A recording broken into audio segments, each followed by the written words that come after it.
So. But your allowances, like your car allowance and your housing allowance, those are taxable to you, aren't they? If he knows, he's not. I don't know. Yeah, I don't know all those things. Do you report those on your taxes? I don't know if I'm supposed to. I don't know. You have no idea. But you sign. I have other people handle this for me. But you sign your tax returns, don't you? I have to, don't I? I think, yeah. Okay. And so you sign them and you're not sure of what they mean? Well, not so much that. I have professional people who know what they're doing, so. Who would the professional people be? I don't know. You can ask Michelle. She knows who prepares your taxes? Yes.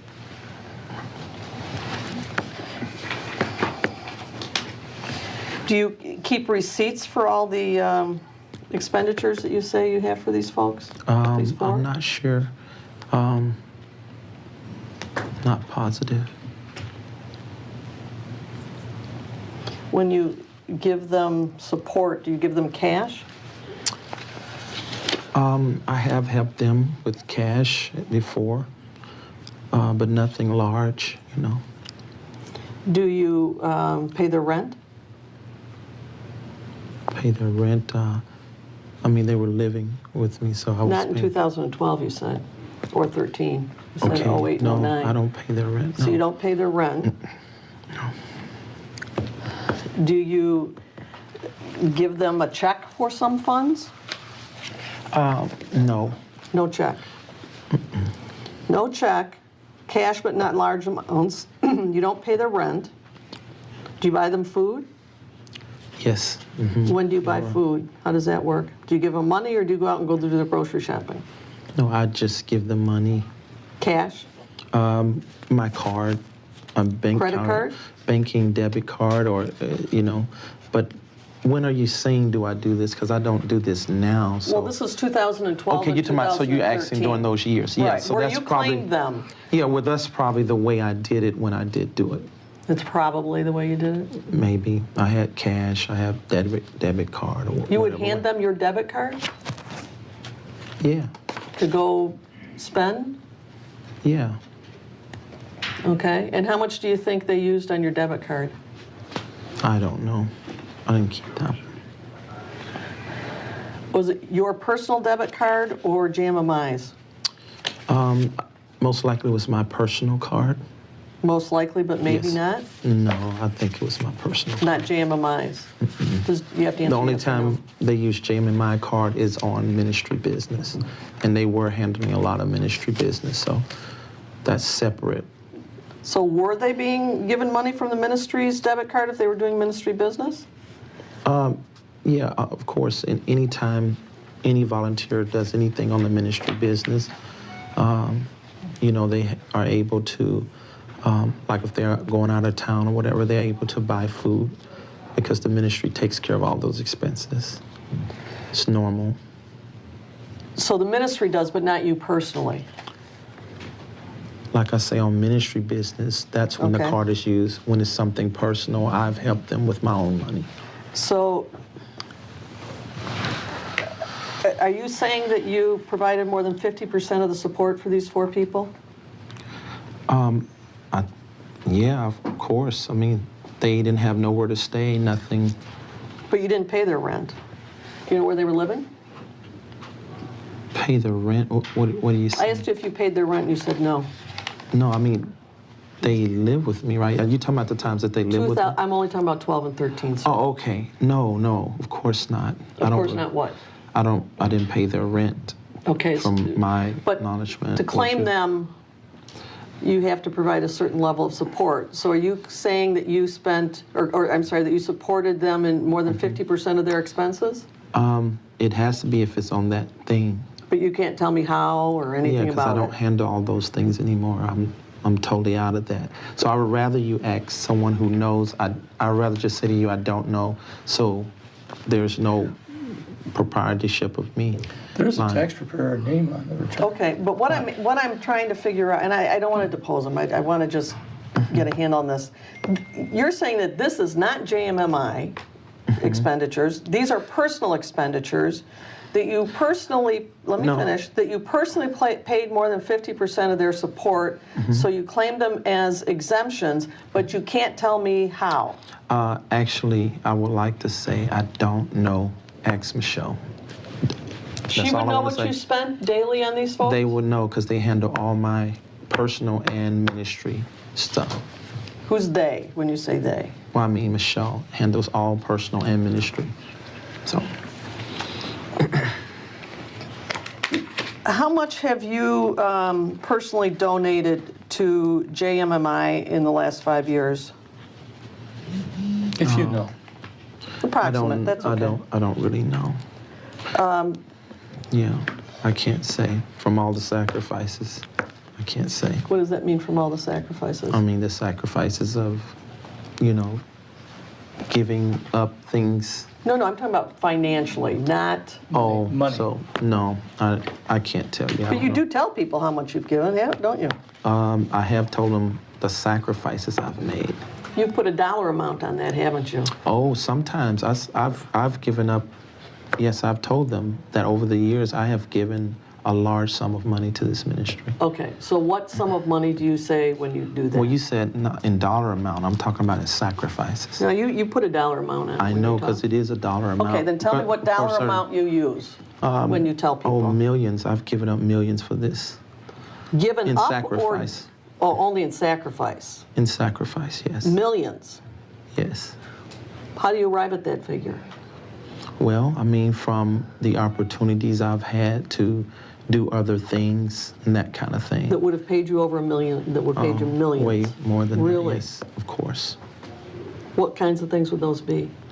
Well, for number one, I'm a chef. I completed my, in college, a degree.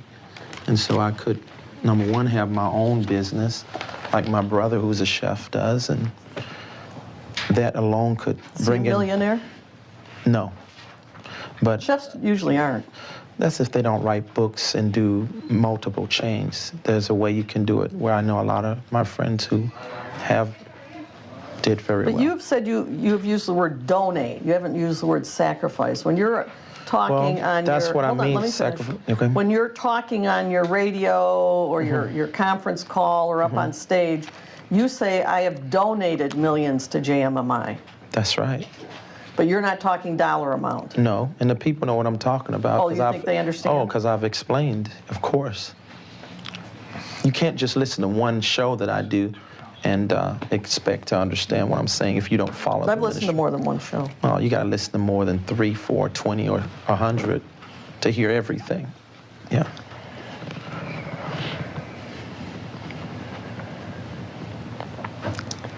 The JMMI contribution report for 2013 shows that you donated $42,000 to, is that true? If that's what the report says. How can you donate more than you actually have made in the last several years after a bankruptcy?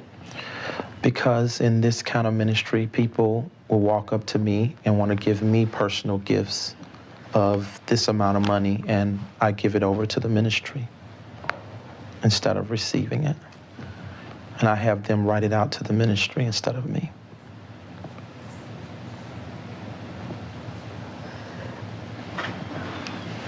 So you're saying that if, I mean, isn't that a double dip? If you're saying that people go up and give you money and you say, write it to the ministry, and then you get credit for that donation, as does the person who made it? Well, you know, that's my personal way of showing also contribution of people who want to give me money personally for my life, and I just tell them to give it to the ministry. Do you report that as gift income to you? No, because I tell them to write it out to the ministry. So how do you come up with $42,000 that you donated when it didn't come from you, it came from a third party? Well, we use those records to show what I am, you know, beside my tithes and offerings that I give out of my paycheck. We just show kind of what is being given to me on a yearly basis or presented to me, actually. So, you know, sometimes it's higher or lower, but... People come up and give you cash? No, Never cash? No. Do they write a check out to you, David Taylor? They have, but I don't receive it. I tell them to scratch it out and write it in the ministry's name. But then you get credit for the $42,000. It just shows that I channel that money there instead of to myself. So you're saying you don't accept cash? No. If somebody were to give cash, who would it go to? JMMI. No, personally, I mean. JMMI. But whom? Offering bucket, offering plate. I don't. Well, if somebody's going to give you $5,000 in cash, who would that be handed to? The people who take up the money and count the money. And that could be anybody. What if it wasn't, you think, I'm not talking about somebody putting in a donation bucket. I'm talking about somebody's got $5,000 cash and they want to give it to JMMI. Who would be the person that would be designated to receive that kind of donation? Well, our financial committee, Michelle is over that, so you could just say her. So Put her. Michelle would be who was designated to receive cash donations of a large amount. Yeah, to put it in the ministry. That's really I don't know how to answer that question. Why? I really don't, because people don't give like that. They give into the offering plate. They never give it to us personally. They give into our envelopes, or if they're going to put cash, they gives it in the bucket. So honestly, I think we should scratch that. We've never received money like that. The money we receive comes through donation plates, and then it's taken in the back and counted and deposited in the ministry. So it would have to be at a service? Yes. So when Debbie gave you a couple, 1.2 million or wherever we are on that, she did it at a service? I don't recall. I'm not quite sure when. I know she gave a wire. Yeah. From what I know, it's a wire. So.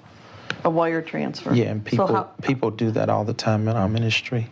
So how would that be that would be set up? Who would be doing that in your ministry? I know Michelle is over that. So did you talk to Debbie about this wire transfer? No, Michelle. You had no conversation with Debbie about that? No.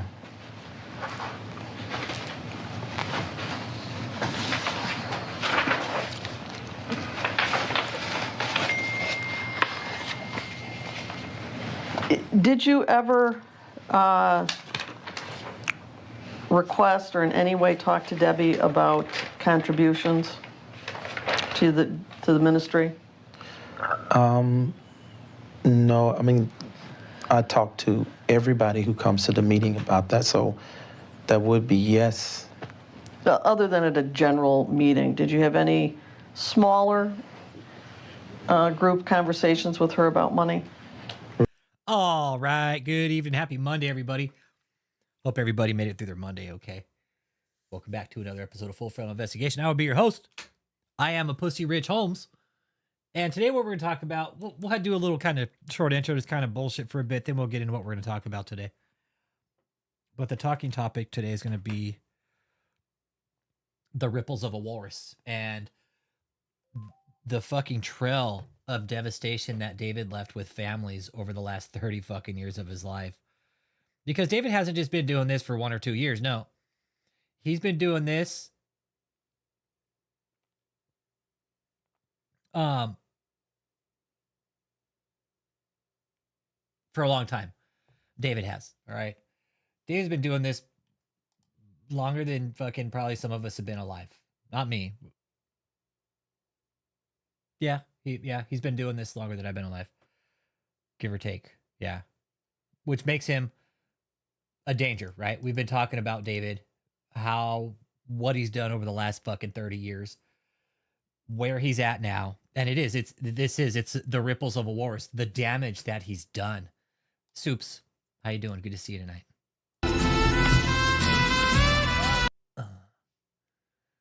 So Soups, we're going to talk about the damage effect of David.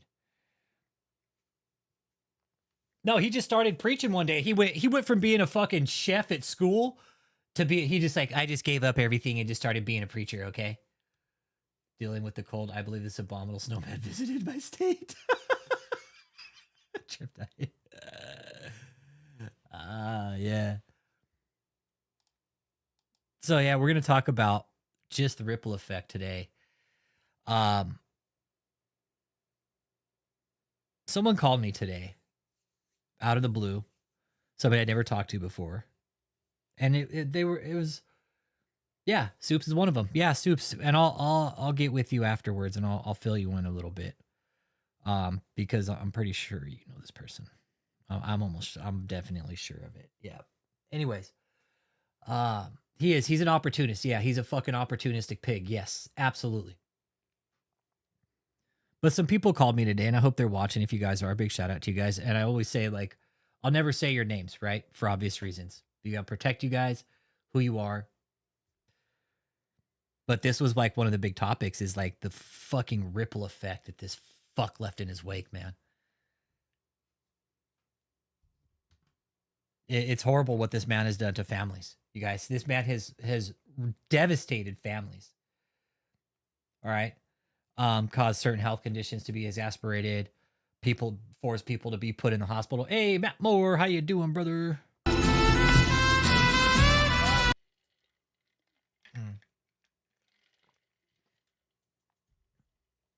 And yeah, people might have thought it was funny and a reality show, but at you guys, this really wasn't a fucking reality show. And the reason we took such a strong stance against David is because we smelled something, you guys. We felt something was wrong. We knew something was wrong. Yeah, David will never be a chef because he didn't wipe his ass. You have to have good hygiene practices, right? And it all started with this fucking deposition. No, you're good. Nah, dude, we just started, Dallas. We just started, brother. We just started. We're going to talk about the ripples of a Walrus. His trail of devastation that he left, man. All the families he fucked up. Not only the families that he fucked up, the financial devastation. Oh yeah, shipwrecking people's faith. Oh my God, that's the best way to put it. Fuck, shipwrecked them. Fucking marooned them, man. Shipwrecked people's faith. And that was one of the conversations we had today with these people that called, man, because they asked me not to give out too many details, and I'm going to respect that. All right. Because that's how this trust is gained. If you're watching, you guys know who you are. That's the best way to put it, man. He fucking shipwrecked these people's fucking faith by misrepresenting God. Absolutely right, Leanne. Fuck yeah. No, everybody's faith. No, just not some. When these people find out they got fucked over by this asshole, no, people are going to start waking up and finding out like this guy fucked me over. And they're going to start waking up and be like, fuck, like I don't trust anybody now. Now I was telling these people today, I'm going to write a paper on spiritual sadism. Yeah, look, Stoops said, shipwrecked my fucking faith, man. And Stoops, we had that talk. All you need is the Bible, right? Right, Stoops? All you need is the Bible anymore. You don't need, my personal opinion, you don't fucking need church because the people are the church. Oh, man. Go back to the Bible, people. If you get lost in faith, man, go back to the basics. It'll take time, but it will be recovered, Soups. To stick to the Bible.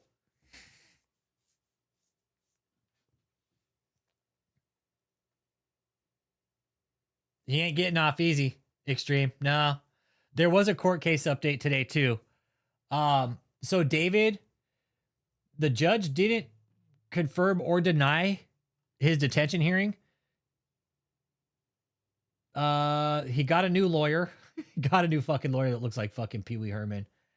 Oh my God, you guys want to see this guy? Hang on, I'll send you. Let me get a picture up here of fucking David's new lawyer. What a fucking douche. This guy looks like fucking Pee Wee Herman's black brother. This fucking guy. This fucking guy. Hang on. You guys want to see this guy? Check this out.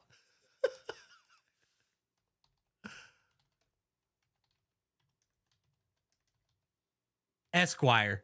Got to add on the Esquire at the end of the name. This fucking goon. Hold on, let me go back. There he is right there. Oh, you see Todd Perkins? Look, there's Todd Perkins. Todd Perkins Esquire, everybody. I got a better picture of him here. There he is right there.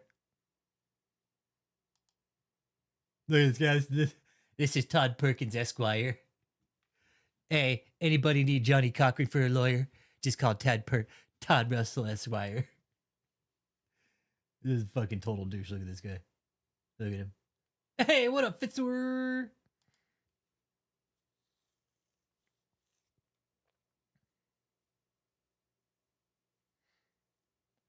Yeah. Hey, Extreme, how do you think David's going to get off easy? I'm just curious. News on Michelle. No, not yet, man. We're still waiting. We're still waiting. She violated bond, you guys. She violated her fucking bond, all right? He does. He looks like a fucking goon. Looks like a fucking doofus, yeah. And now David, here, let me go ahead and pull this over here real quick. All right, so right here, okay, David is wanting to seal portions of the transcript. And me and Jake were talking about this today. The lawyers are watching this channel, all right? And I fucking want them to, you fucking assholes. Looks like Frederick Douglass's baby brother. He looks like Pee Wee Herman. He looks like a fucking cross between fucking, like, fuck, dude, like Pee Wee Herman and Don King. Like Don Pee Wee, man. I know Don King's baby brother. So he got the new attorney today, so now David's paying more lawyers. How the fuck are they funding all of this? What the fuck is going on? Hey, FBI, y'all ever wonder why the fuck they're allowed to fund this with illegal begotten funds? What the fuck, man? What the fuck? How are they paying for this shit? What the fuck? Oh my God. All right, David wants to steal the transcripts from today. Because he's whining like a little bitch probably from fucking jail. I don't want anybody to see the transcripts because I can't come out and talk about myself. I can't come out and do any rebuttal. Yeah, you fucking lawyers. Good. Keep telling your fucking client because we know your client's telling you to do this because he's a fucking douchebag, all right? We know that. You guys are dealing with a fucking asswipe. I hope you guys fucking lose. Keep taking his money. Yeah, he's rolling in other people's money. Yeah, he's fucking paying the lawyers with other people's money while he's fighting a federal case. Not only that, now there's human trafficking fucking prosecutor on the table, so tells me a lot. They're getting fucking squared, so they're like, hey, let me go ahead and bring on Todd Russell Perkins Esquire, okay? And his specialty, entertainment law, municipal law, divorce and probate, criminal law. There it is. This is what I want to show, right? There's Todd Esquire right there. Todd Russell Esquire. Dude's got like the widest fucking name in America. Hey, dude, like Todd Russell Esquire. Like, why the fuck do people add Esquire to your name? What is that? Like, is it? Yeah, his website looks like shit, doesn't it? Yeah, looks like shit, doesn't it? Yeah, trashy ass website. Yeah, how's he paying for his attorneys? Other people's money. Other people's money. It's not David's money. Because David's never had to earn a fucking dollar in his life except off the back of his fucking clueless fucking donors. I know. It's like the black Einstein right here. It's like the black wannabe Einstein. He's like, hey, my name's Todd Esquire. Todd Russell Esquire. I'm going to start saying Richard Holmes Esquire. Oh, man. He's one of David's new attorneys. Because he got added. Bam, right here. Todd Russell Perkins, bam. Appearing for David Taylor. Must be kinfolk. Yeah, David's never worked a day in his fucking life. Yeah, where's he gonna get it? David's never worked for an honest fucking dollar. Seriously. David thinks begging for money, like Trip 9 says, the donations don't count. Hey, Ben Bowman. The donations don't count if they're extorted and they're exploited, okay? They don't count. David's like, yeah, they do. Yeah, they do. They count. Hey, Soups. Hey, how the fuck is he paid for all of this, right? You're paying for 3 attorneys now on your table. That's about $1,000 an hour per attorney, plus other legal aids. So I'm curious where David's getting all this money from.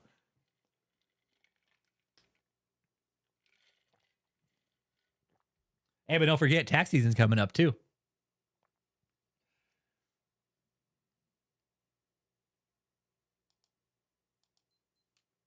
I don't know. And this is one of the fucking trails of destruction left with lawyers, right? We know he fucked over lawyers in the past. Maybe these lawyers are fucking just bleeding them dry.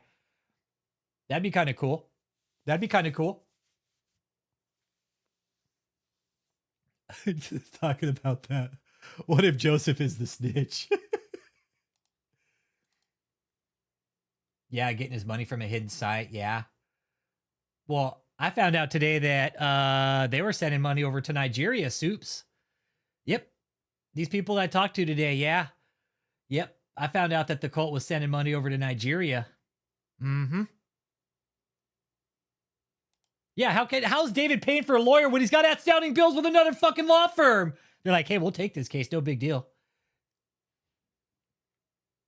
David's using his debit card.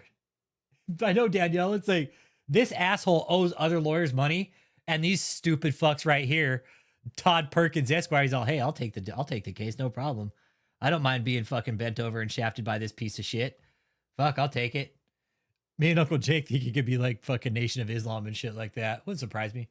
David probably found like some fucking brotherhood in there and like, Nation of Islam, brother. Power to the people. Right? Oh, yeah. Fuck yeah. Whitewashing the money. Fuck yeah. Yeah, it's just like, now that I see this dipshit, I'm like, he ain't standing a fucking chance. He ain't standing a chance. Yeah, they're whitewashing money. Yeah, I found that out from these people today, man. You guys know who you are. And I want you guys to know you're not alone out here. This is why we're doing this, because these people belong to somebody. These are family members. There could be people with health conditions, chronic health conditions that need watched over, you know. Just saying, yeah, there's a lot of things going on here, and David really has left a fucking shitty trail of devastation in his wake, in his shitty filled pad. This man has gotten away with so much shit over the last 30 fucking years, and that's enough. That's enough. All these fucking churches out there watching. If you guys are watching, guess what? You guys think you guys are fucking exempt from getting busted? Nope, you're not. You're not exempt. You churches out there, okay, that have been getting away. Yeah, I saw Rob Reiner, man. Fucking crazy, right? Fuck, I don't even want to go there. I saw that this morning. All you fucking churches out there that think you've been getting away with this shit for however fucking long, guess what? Not anymore. You guys saw what happened to David Taylor. You guys think you're exempt? No, you're fucking not. We're telling you, you're not. You guys, you fucking churches out there watching the channel, you're scared of us. I fucking know you are. You guys are fucking scared of us. You threaten with lawsuits. You threaten with cease and desist. If you don't stop or take your channel down, we're going to sue you. Bogus ass fucking copyright strikes. These churches out there that are threatening people, let me tell you something, YouTubers. Anytime one of them comes to you with a fucking cease and desist, you know what you do? You call that law firm and you tell them to fucking, let's go to court. Give me your paperwork. You ready? I am. Let's go to court. You're going to fucking sue me? Great. Let's do it. What are you hiding? So that's what David did. He tried to sue all these other people. A lot of people backed out of it because they didn't want to get sued. They were scared they're going to get sued. I know David wasn't going to fucking sue me. I knew he wouldn't. Fucking little pussy ass bitch is what he is. So are his dumbass lawyers for taking this case. Todd Perkins Esquire, you know how fucking dumb you are for taking this case? Do you know this guy has a habit of fucking over other lawyers? I mean, have you guys actually gone into his previous cases and seen how he drags cases out and tries to stall the court system? I mean, by all means, please go ahead and do it. Go ahead and do it. Just fuck up your reputation as a lawyer. Because Todd Perkins, now we know who you are. Know what a fucking dumb shit you are for fucking taking this case. Shows what little fucking common sense you have. No, they would never go to court. That's why David never sued anybody. He threatened people with lawsuits. And the people that backed out didn't know better. And that's okay. We're here to tell you. Anytime somebody threatens you with a lawsuit, especially a fucking church, tell them, let's go to court. Let's go. You're going to sue me? Let's go. Give me your books. Give me your books. Where's all your money going? How much money are you making? Churches will never do that. Yep, he has 3 attorneys now. This is the new one right here. He's running for mayor of Detroit. Oh, yeah, great. Fucking douchebag. What a fucking cunt.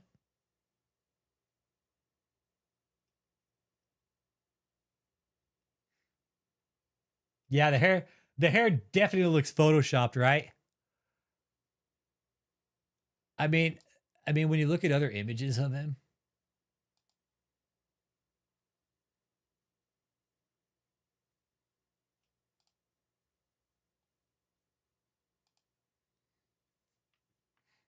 yep, 3 lawyers now. Yep.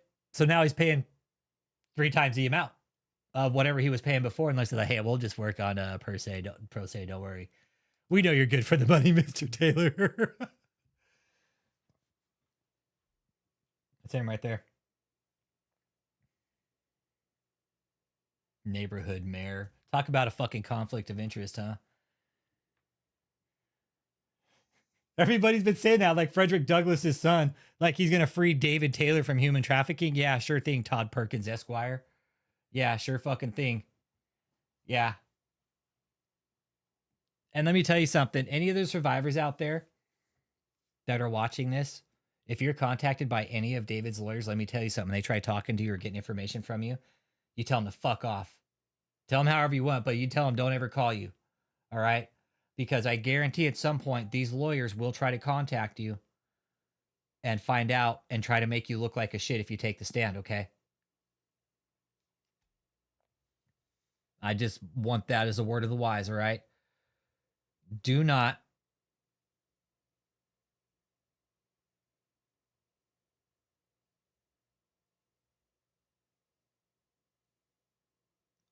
Oh yeah. One of the survivors. Oh, they're really quick. This judge specialty: complex fraud cases, computer, internet, and intellectual property crimes. Yeah, it is. You're right. Yeah, Terrence Berg, like this guy knows his shit. Yeah, you're right. Yes, but yeah, the survivors out there. Okay, if you're watching and these lawyers try calling you, don't fucking talk to them. Tell them to fuck off. You don't owe them a fucking thing. All right. You know what you tell them? Fuck you. I'll see you in court. I'll see you and your shithead client in court. And be like, I'm looking forward to it. That's what you tell them. I'm looking forward to seeing your client in court so I can testify against him. Don't ever fucking call here again and you hang up the phone. You owe them not a fucking thing. And the survivors out there, hey, now is the time you guys want to get paid for all the work you guys did. This is the time, okay? Just letting you know. And also, survivors, listen, all right? This is really important in this because the human trafficking organization out that's in America is there to help you guys. If you guys need help, that is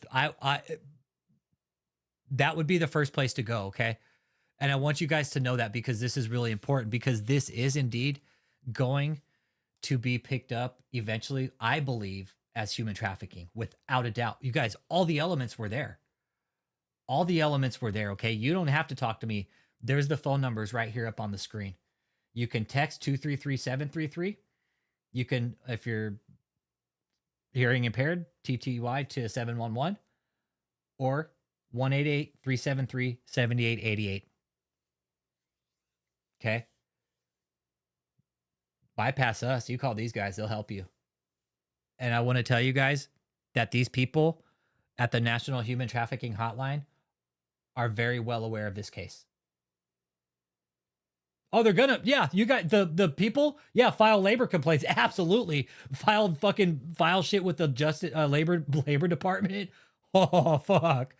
Like, this is just getting started for David.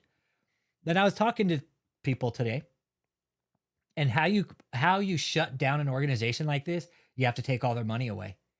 You have to take it all away. I appreciate you, Soups. Thank you for the seed. Seed time. Yeah. But no, shithead David, he's wanting, he's like, will you go ahead and seal the transcripts from today? We don't want anybody to hear those. Why the fuck should the judge seal those? He was a public figure on a public platform. He got raided by the FBI, which is a public entity that we pay for. Okay? That's funded by the public. none of this shit should be hidden from the public, in my opinion. Why? Why do they want to hide this from the public? What's David so fucking scared of, Mr. Apostle? Oh, that fucking pussy Rich Holmes. You know, God's going to get him. Look at him now. He's fucking crying like a little bitch behind bars. After all the time, all the people he's fucked over and just left high and dry, and he's like, I want out now.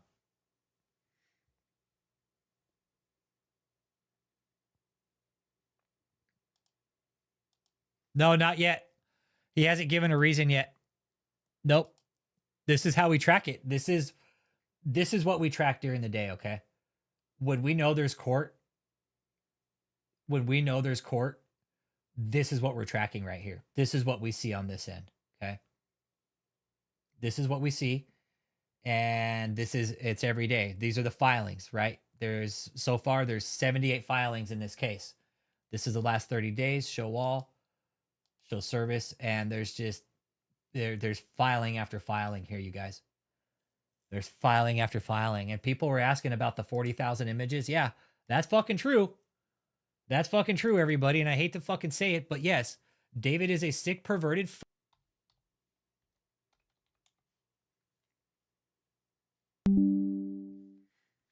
And while I'm at it, let me see if Cliff sent me the photos of David's fucking book, man. There it is right there. Okay, hang on. Let me do this real quick. Let me get these photos up to the channel because these are really fucking important. And I want to show this to everybody. That way you guys know I ain't fucking bullshitting. So Cliff sent me a couple screenshots the other day of David's book, the face-to-face appearances. And we got to talking about this. And big shout out to you, Cliff, for like just talking and being human off channel, man. Because this is where some of the shit comes into play. Like David's talking, all this bullshit that David's done in his life. All right, well, there's a reason for it, all right? There is a reason for the way David has been acting, and it's written right in his fucking book. He snitched on himself, man. Stupid fuck snitched on himself.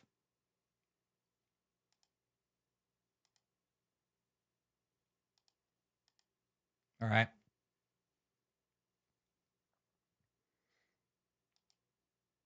Right here.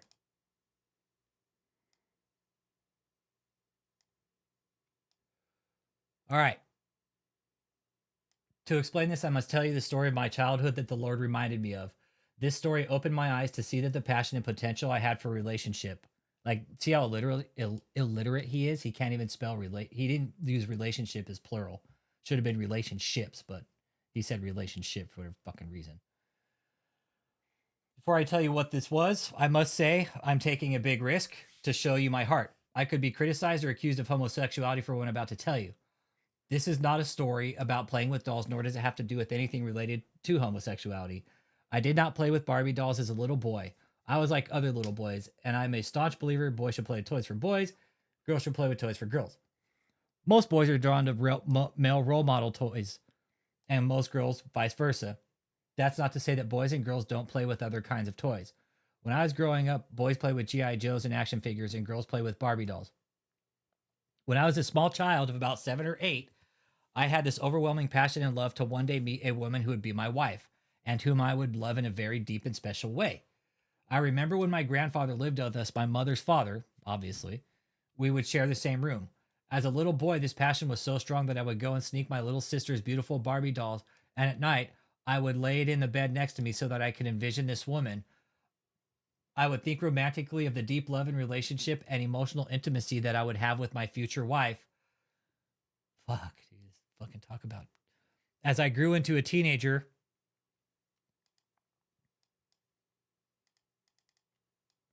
I thought that this intense desire was not real, and that maybe I was a little overboard in having these emotions and desires to love and be loved in this way.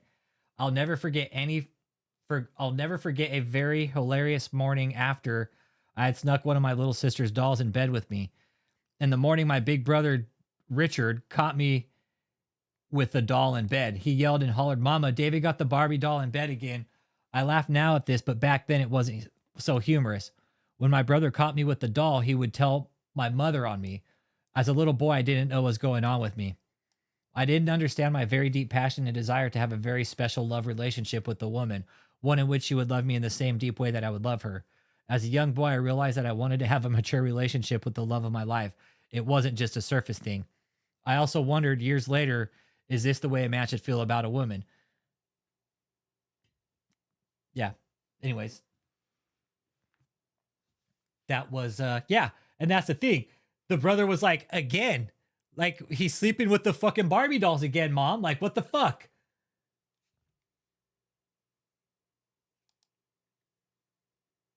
Yep.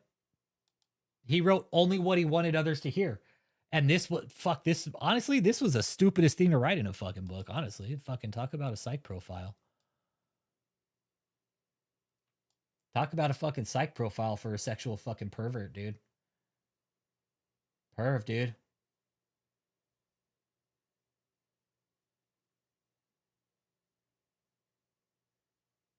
Yeah, he claims to teach people how to be invisible. Yeah, okay. Yeah, sure thing, Mr. fucking Hollow Man. Invisibility. Yeah, tell that to the fucking therapist. See what she fucking tells you. He is a sodomite, Britt Billings. He is. He's down with the sodomites now.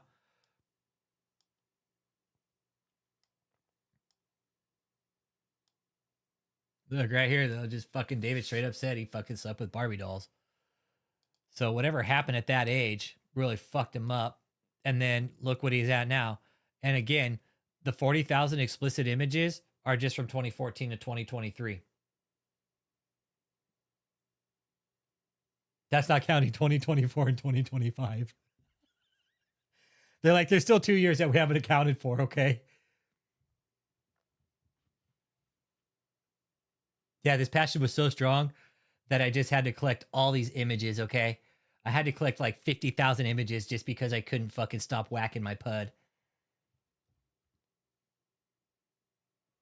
I know he must have fucking roofied fucking Barbie to get her in bed. He's all, I got to roofie Barbie because she doesn't like to be forced.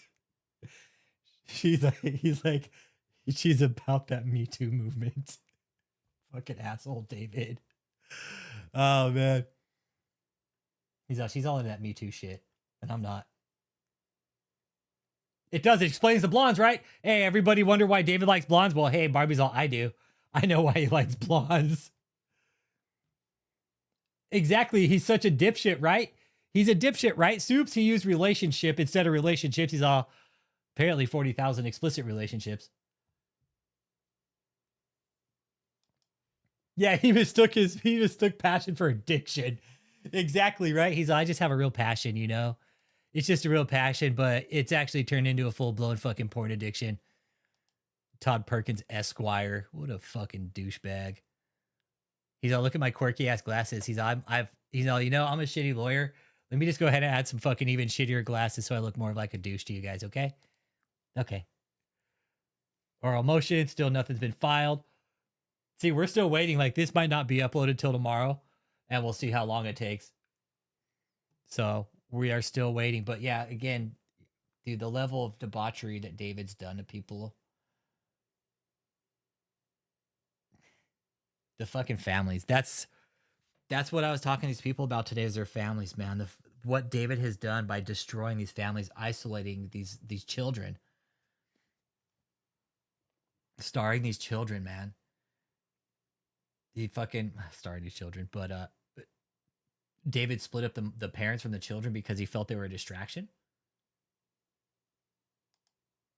Yeah, I know, right? He's all, hey, you know what? Hey, you know what? You're probably right, Soups. He's all, hey, this will be good for my fucking mayor campaign if I just fucking totally lose.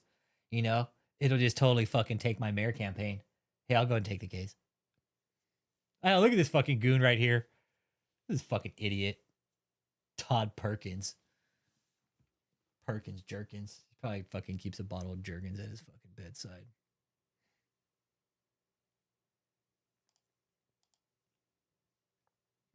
So what's this mean for David, though? Paying more money, other people's money. Who's working? Where's the money coming from, man?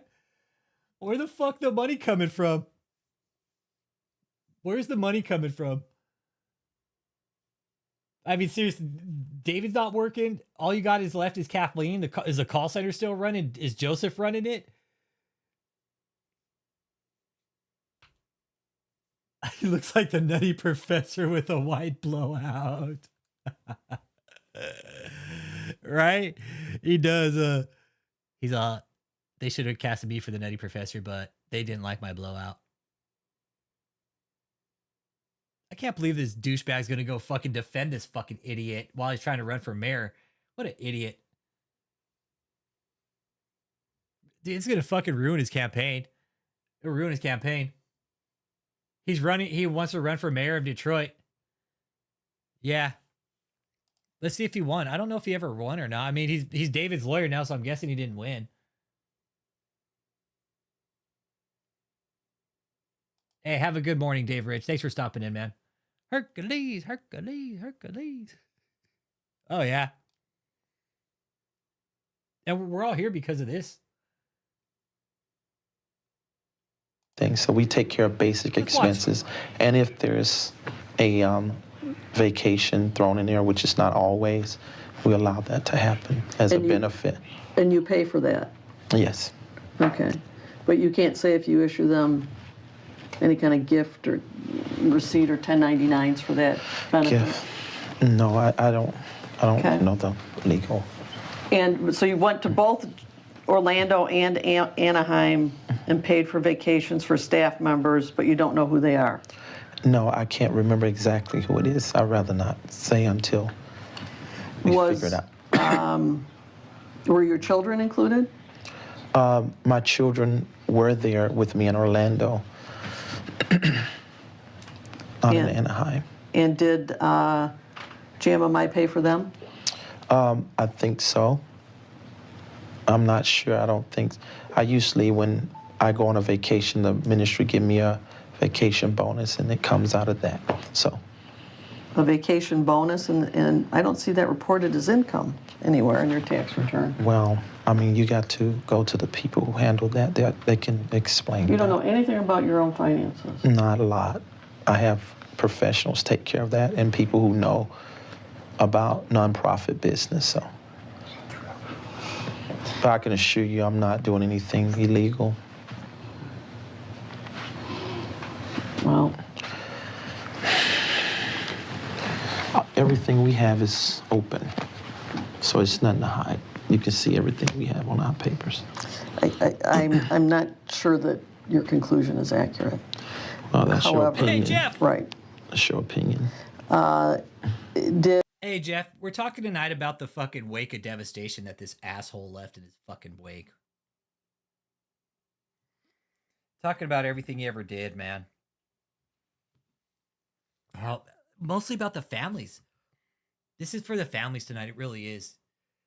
Like, your kids, your family members, they went there for a reason. They got lied to, and they got fucking sucked into a cult, man, without knowing what they were doing. So you're not alone out there tonight. I just want everybody to know that.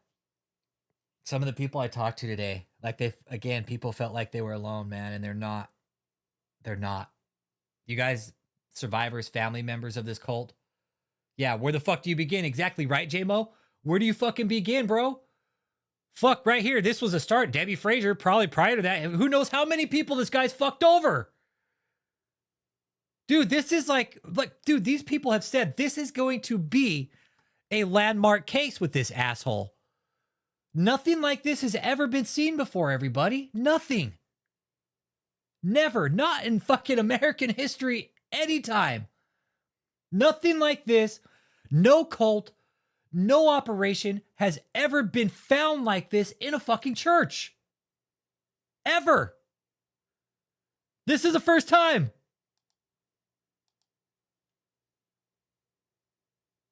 He fucked over a lot of people, man. Oh, dude, that's where I'm at, J-Mo. He was scamming way before the deposition, brother. Fuck yeah, he was. Fuck yeah. That's all David knows. David doesn't know how to make an honest buck, bro. David making an honest dollar would be like fucking taking away his fucking donuts, bro. It would be devastating. It would hurt David.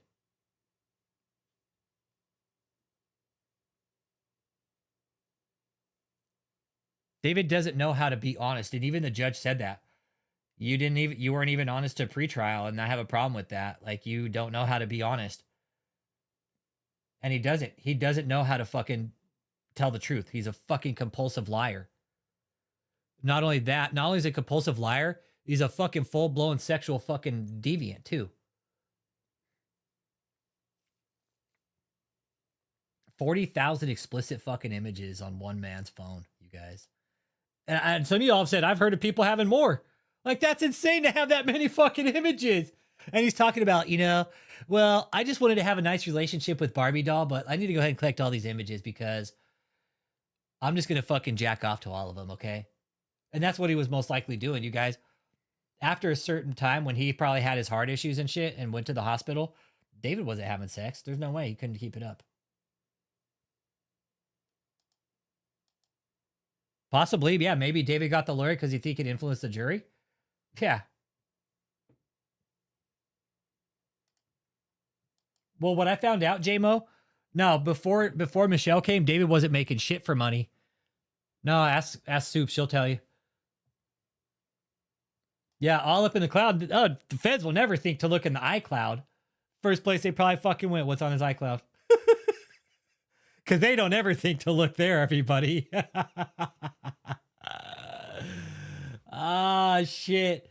Yeah, the feds don't ever think to look in the iCloud, right? They don't ever think to look there.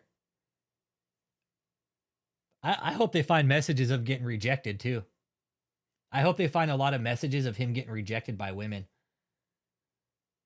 Like, what if the feds crack his phone open and for real, there's just like a gangload of text messages of David just getting brutally rejected by all these women, and they're sitting around reading all the rejections out. Oh shit, man. Oh fuck. That'd be great, man. It's like the feds pick it up like, damn, he's just getting rejected. Yeah. Hey, and even Michelle said that too in her bullshit. Hey, you guys don't say anything here, okay? You can't say things here because J-Mo, hey, Michelle legit thought, hey, don't send those here because emails are discoverable. Text me. Fucking stupid. No, he doesn't. You're right. Saboteur, that's what we're talking about. David broke up families and marriages. Mm-hmm.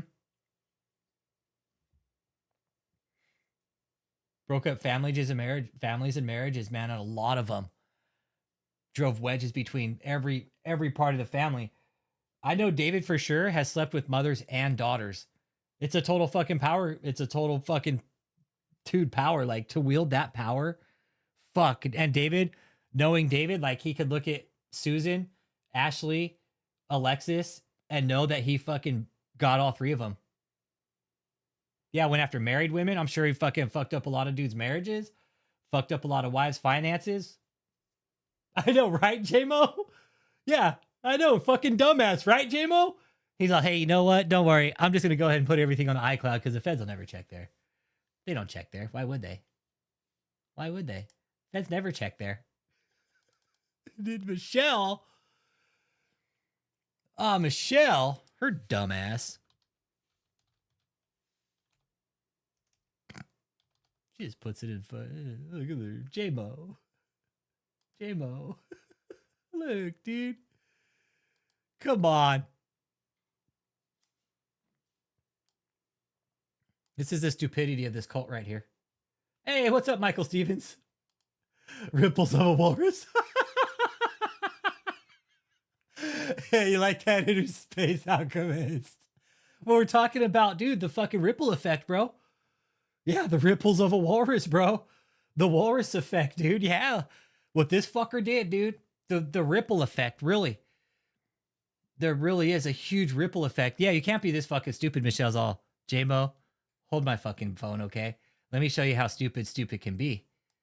All right? Because I'll show you stupid, J-Mo. Let me go ahead and show you stupid, J-Mo. She's all, let me just go ahead and send this out in an email saying that, hey, don't put this in a text message or an email because you know what? It's discoverable. Text me, okay? Yeah, because nobody ever gave the feds a full fucking layout to a fucking a conspiracy, right? Nobody ever did that. Yeah, like the fucking Timu Tammy Faye, right, Eddie? Yeah, Timu Tammy Faye. Yeah, did anything happen in court today? Yeah, David added a new lawyer. Todd Perkins. Fucking Black Einstein. Failed mayor bid. Got 4% of the vote. And David, being the little crybaby fucking bitch that he is, he's asking the court to seal the transcripts from the motion hearing. Hey, will you go ahead and seal the transcripts? Because you know what? My vagina hurts and I don't want anybody knowing about what happened today in court because it might hurt my feelings. And I can't go out and defend myself against what's being said on social media.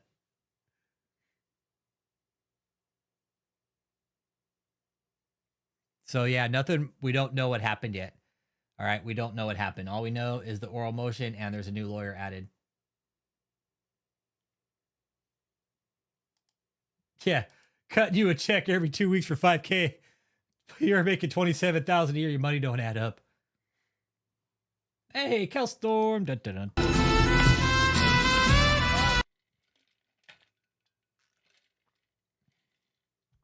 Yep.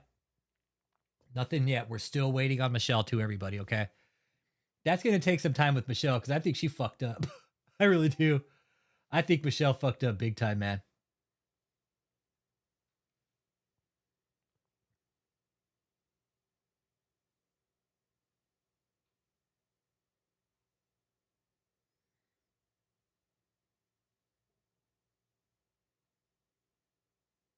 Okay, so I just got a message. Court for pretrial was rescheduled. I don't think they'll seal the transcript. Let's see here.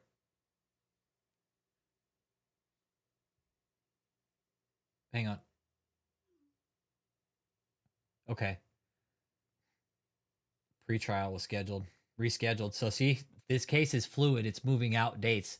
And the more the dates to move out, the survivors that are in this, the more the dates get moved out, the worse it is for David, okay? So don't think it's bad.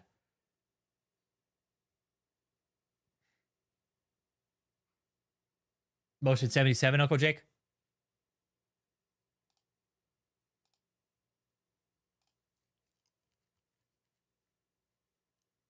Alrighty.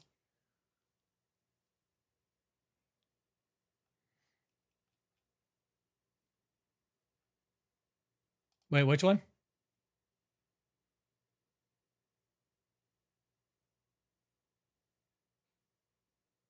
Motion taken under advisement. Okay.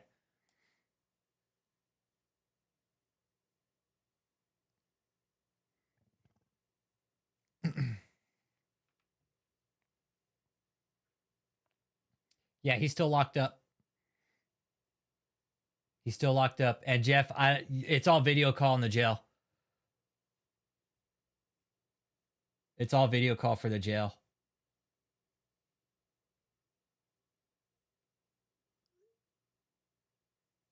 Okay.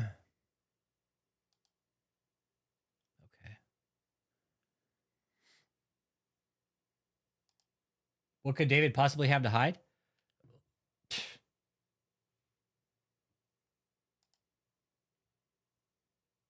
Yeah, the judge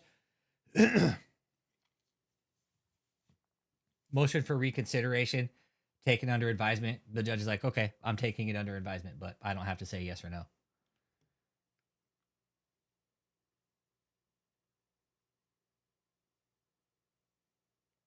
Attorney USA.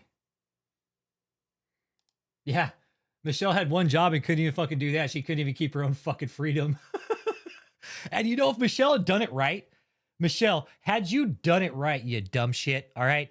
Had you done it right, if you would have just went to the courts and probably asked them for help, dude, you could have, fucking walked off of this without any fucking charges. Michelle, that's a fact. You could have walked off of this court. You could have walked off of this case. You could have went straight to advocates for this and told them that you need help. And you could have, man, you should have fucking just milk that victim card. Holy shit, Michelle, you had the whole fucking keys of the kingdom, but you just didn't know it. It's too fucking dumb, I guess. And so that's what fucking CPT's saying too. Cap, right? She had one fucking job and she couldn't keep it.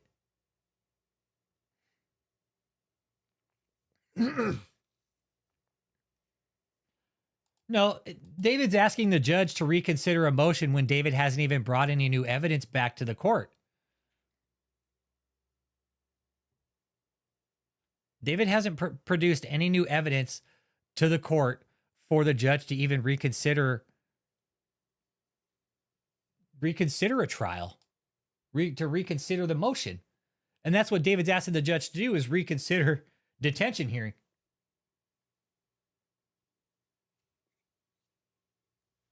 The defense will worry it will poison the jury pool. What's that, Uncle Jake? Oh, the transcripts? Letting out the transcripts? Yeah.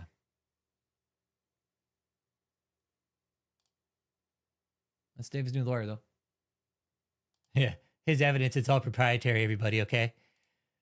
And again, when we talk about Michelle Brennan, y'all, Michelle knew what the fuck she was doing. We can't sit here when the government has found out that Michelle was straight out saying, hey, don't put this in an email because the government can find it. Like, this is evidence. It's discoverable. Don't fucking send me this. Text me the information. Yeah, please reconsider. Get the fuck out of here with that bullshit. Smash that like, too. If y'all are here, let me know you're here. I'll give you a shout out. So we're talking about the devastation that David's done. And to Michelle, too. To Michelle's family, Kathleen's family, Soup's, Cliff. Everybody that David's come in contact with, he's fucked them over in some way, shape, or form. The trail of devastation with this fucking asswipe. Just because of this fucking deposition. He was doing this before. Guaranteed. Smith and Wallace, not Brown Smith Wallace. I don't want to say, I get these names mixed up and numbers and stuff. But my thing is, I am not evading the answer. I'm telling you where you can go get it. So what I'm saying to you is accurate. So I don't go through this rigmarole with you all about this. What I'm trying to say is, you have millions of dollars coming into this place, and you're constantly asking for money. And you can't tell me who can write checks, who can make decisions about writing checks, and how those things get authorized, or who's on the board and who decides, right? Because I've done this for 25 years, and I've established from the ground, and I have things already put in place that I don't have to go back and check like that. Hey, Daniela. When I reported him to the FBI and the feds finally called me back, I told him exactly that. He's all, well, have you ever been victimized by him directly? I was like, yeah, I have. I was like, tax money, bud. And I was like, so have you? I was like, so have your coworkers? And I was like, so has every fucking person in America been fucking victimized by this asshole? And I was like, yeah, so you wanted to ask if I've been victimized? Absolutely. And so are you. We're being victimized right now as we talk. And he couldn't say shit. He's like, yeah, that's true. I was like, yeah. So can you guys do your job? I told him just like that. I was like, yeah, so can you guys get to work and do your job?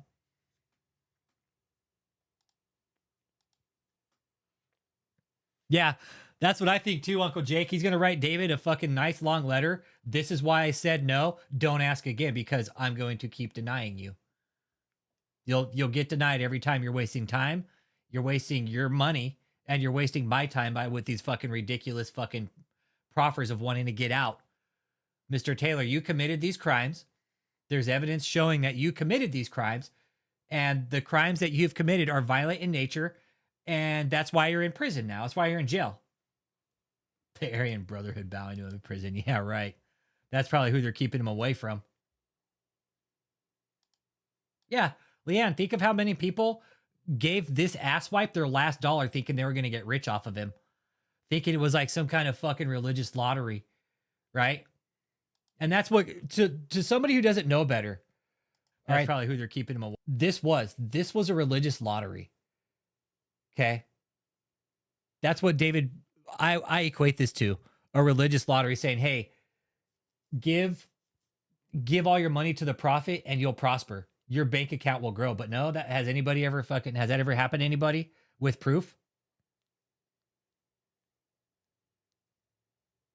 No, never. Not with this asshole. Like, look, there's his fucking glorious hole on the back of his head.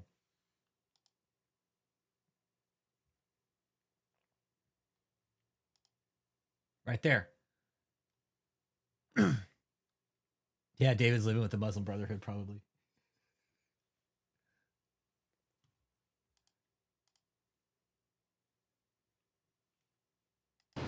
What does that go to? That was a down payment to purchase the residential center in St. Louis on 10-page.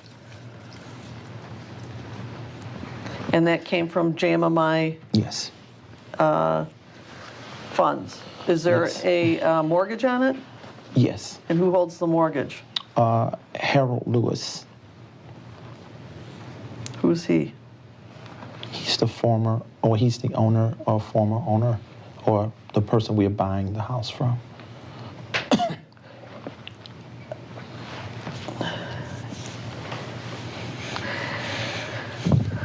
So, but you're also, I recall you testifying that you're leasing this house, or the documents show, for $6,500 a month. That's just a lease to own. You don't have a lease to own. Well, that's what our agreement is. A lease to own? Our original intentions is to buy the home, and that's what we're doing. They actually stiffed Harold Lewis on that deal, too. And so that's the agreement. What's the agreement? That we're buying the home, we're purchasing the home. Oh, they fucking shafted that deal and ended up in a court case with it. But we're About 3 years after this. leasing to own at this time. But the $250,000 is our earnest money to purchase the home.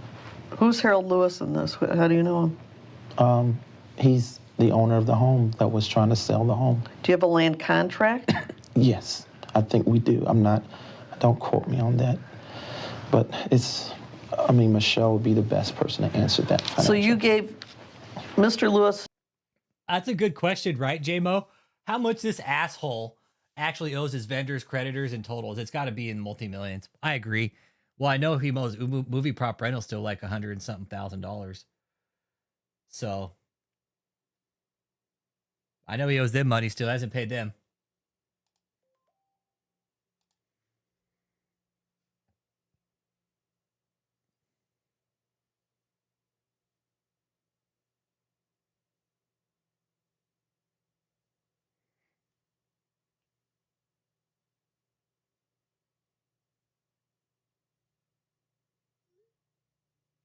Yeah. Again, like the cult is milking like people that are fucking literally living out of their fucking cars, man. Fucking scumbags. Doesn't surprise me. It doesn't surprise me. I'm getting survivors are texting me right now that there's people getting milked. And it's all fucking cold up there right now and shit, man. It's like coming into winter and fucking St. Louis gets cold in the winter. There's fucking people living in their cars.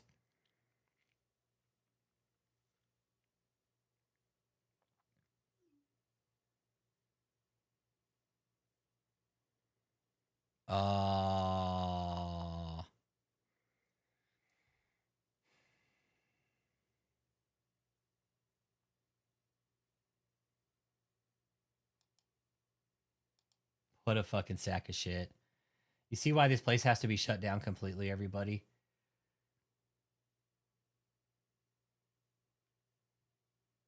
Now he put money down, but he lost that money, JMO.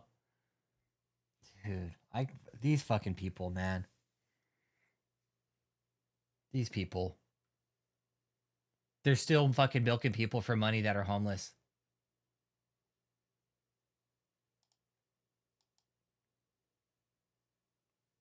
These people just don't give a fuck. These people just don't give a fuck. Jesus Christ, the feds need to shut this fucking place down. My God. God damn it. God damn it. This is fucking bullshit. This is fucking bullshit. This place was busted for laundering fucking money, and the feds still allow them to run their fucking shit show.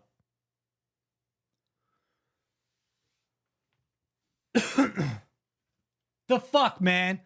The feds need to pull their heads out of their fucking ass and shut this shit show down. Fucking assholes. Fucking FBI. What the fuck, man? She ain't fasting. Kathleen's not fucking fasting. Bullshit. Bullshit.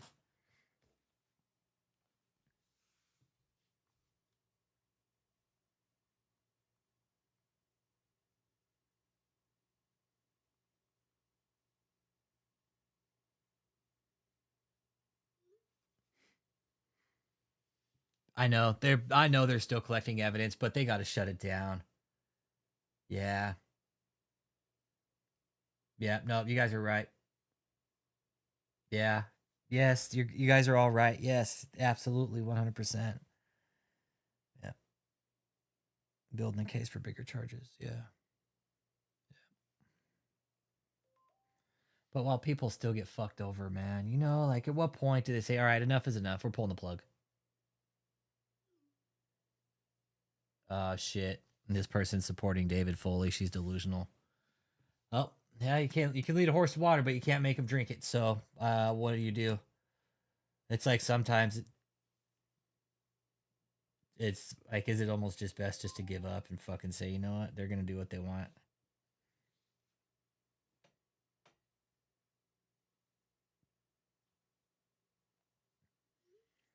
Let's watch Asswipe here for a bit and let's just get some fucking comedy gold. Oh, the bulging eyes? Oh, yeah, when he called me a fag and a pussy? Yeah. Yeah.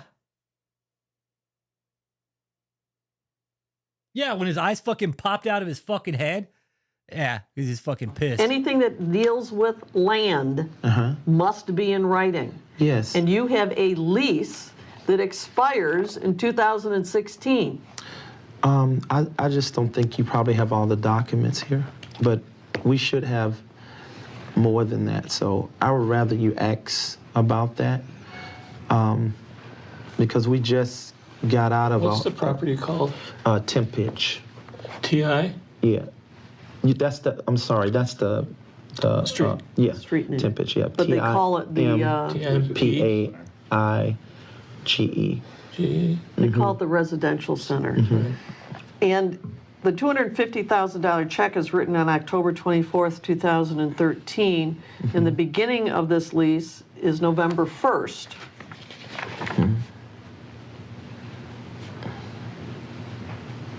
So it doesn't make any sense. Is it 2.25 million purchase? Is that the deal? Yeah, 2.2. 2.5, yeah. 2.5? There's a difference, okay. Okay.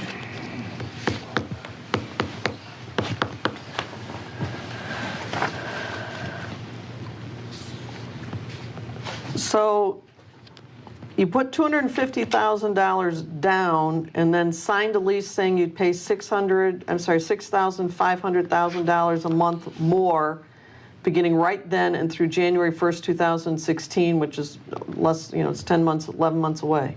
Yeah. So what happens then? That's the interest rate on the home, actually. $6,500 a month is the interest rate you're paying? On a, well, that's what he was paying on that property, on a $2 million loan against it. And I think he pays $5,000 and the other $1,500 was for the taxes. So that's just the 3% interest rate I think Bank of America locked him into. So we are starting to take over the home and show earnest money to purchase it. We took over also the interest payments a month. Who provided this lease for you to sign? You signed it, didn't you? I think I probably did, yeah. Yeah, so... Who provided it? Harold and his lawyer. And who represented you? Well, I have a lawyer who's... we just actually had a meeting with him, and one of the things he did put in the contract that he forgot to mention was that was a down payment, which It's supposed to be in there, of course. What do you mean, Yeah. of course? It's This there. makes no sense. Then go to None. the right people and find out what you need to Well, know. see, that's what my concern is. Debbie Frazier gives 1.1 million, and then you go put $250,000 as a down payment that's not reflected anywhere. But that and it don't looks have like to be her hold money. on, We hold had on. other Sir, large I'm not through. contributors. You have other large contributors that year that were over $1 million? Well, they gave it in collectibles, but I raised that money on the road as much as she gave as well that year. That was a high year for us. But Because I'm telling she was the big donor. So don't look and say that that's her money, because that money could have come from other parts of the money that came in that year too. So don't do But that. don't you have an obligation to behave responsibly with these That donations? is responsible.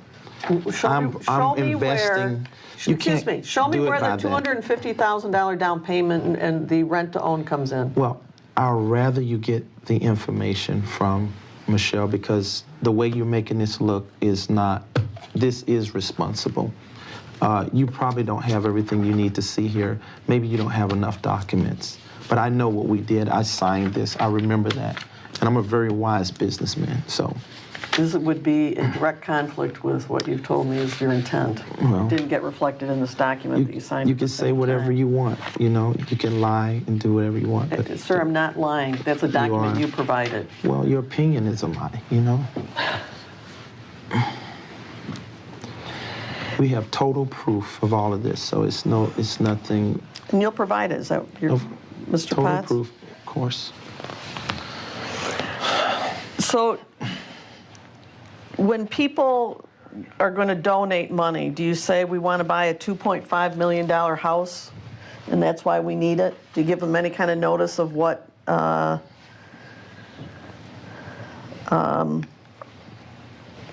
your game plan is for buying? No, actually, I'm very transparent with the people, with the money. They know how much comes in. I tell them, and how much we What raise. people are you referring to? The people, when I'm in front of them, I share with them the money that comes in and what we're using it for. And I'm Did you basically, disclose that it was going for this $2.5 million house?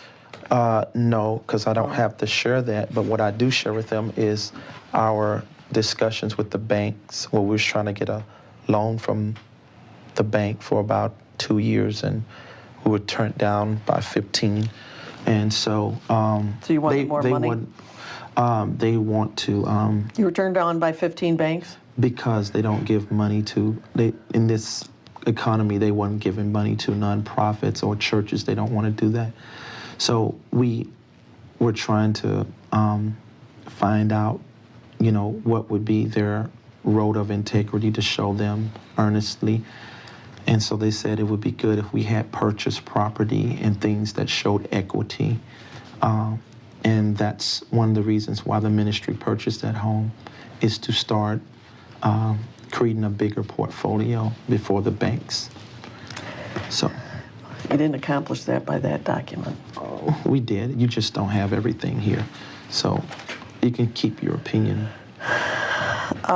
So you don't tell them that you're buying the house. You just say we need more money to show the bank we can borrow more money. Yes, I share with them about purchasing real estate and just things like that. But Things that the ministry needs to do to become strong before the bank. All right, so you don't say we just put a $250,000 down payment Oh, yeah, I have shared that with them. on stage in your group? Yeah, I have shared that, yeah. I thought you just said I don't have to share with the people. I wrote that down. It was the context you said it in at that time. But you asked me now, did I share it with them? I said I did. I have. I'm very open about that. All right, on March 17th, 2014, there was a check to Hope Jones and Associates for $7,500 as a retainer. What was that for? That was concerning, they are they're the ones that's basically doing the bank hunting and that kind of thing The for bank us. hunting. Or I don't know what to call it, but they're, I don't know the legal word to call it, but they're consultants, and they have connections with the banks and VIPs. So With banks and VIPs? You have to answer yes or no. Yes. So you're using them to do what? To actually find a bank that would give us a loan so that we don't have to keep using our cash. For what? For ministry. You want to take out a loan to conduct the ministry? No, to build what we need. What is it you're building? I mean, we have other things we need to do, television, TV studio, media, everything. So it takes money to do that. So you don't want to have to keep using your cash for that? Right. So the cash that comes in on the... Is using the cash, yes, of the ministry. It's hard. What should the cash for the ministry be used for? Well, we want to be wise stewards with what God give us in the collection plate. So to keep just spending raw cash to purchase everything, it's hard.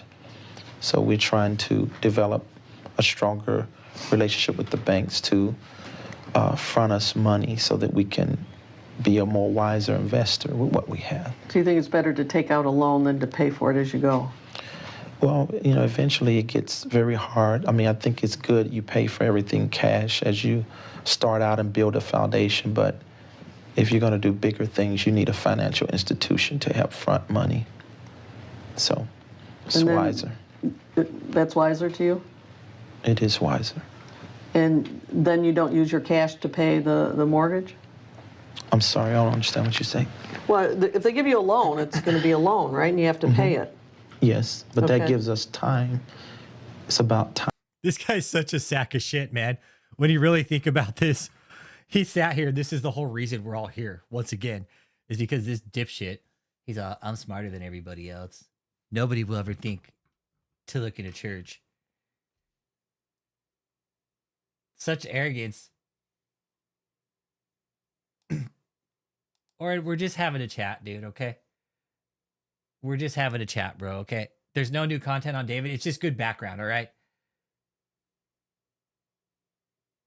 Like, damn, bro. Fuck, it's just... I had to take a call, too, okay? Like, fuck, bro. Ease up. Shit. Relax. Why are we watching this? Relax, bro. Fuck. Relax. We're just having a chat, dude. And it's good background. He's a fucking sack of shit. Then he's sitting here talking, I'm a very wise businessman and I'm very frugal. And he says, well, why the fuck is he in jail? Why the fuck is he in jail? Well, that's because he's not very frugal. He's not a very good businessman. Or else he would have got a tax accountant to do all of his books and he wouldn't have got caught for fucking laundering money and fucking defrauding the fucking government. That's what's going to happen with Catherine Crick too. Just wait. Yeah.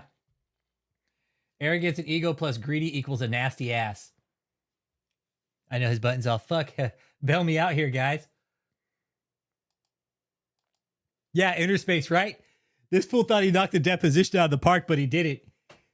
He didn't. Nah, he didn't. I'm a very wise businessman. Yeah, fuck you are, David. Yeah, right. The only business you know. The only business David knows is going to fucking Burger King and fucking Dunkin' Donuts and Krispy Kreme. That way he can construct his Luther burger. Because he's like, you know what I do is I go to Burger King, all right? And then I get Krispy Kreme. Then I go home, I cut the Krispy Kreme donuts in half. I deconstruct the Burger King burger and I put all the stuff from the Burger King onto the Krispy Kreme donut. Make my Luther burger that way, okay? Well, in inner space, you know what's badass? Is ever since we found out about the MaxiPad prophecy, like going back and knowing that Cliff had told us that, like that was the funniest shit ever, right? Like when in Cliff's interview, he told us, yeah, he was wearing a MaxiPad that day, and then going back and sitting there knowing, right? Knowing that he was sitting there with a MaxiPad in his ass. It was like, it just made the deposition that much better. It really did. We're like, dude, this guy's sitting there with a fucking MaxiPad in his ass. We didn't know that. So now we can go back and watch it and be like, he got a MaxiPad stuck up his ass.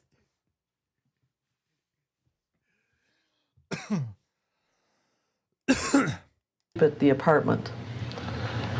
I can't say. I don't know how to answer that. I really don't know how to. And some of the survivors are saying he was doing this shit long before the depot, you guys. All right, so we know that now for sure that David had been doing this prior to. And the feds, based on the indictment, I think they're going back to...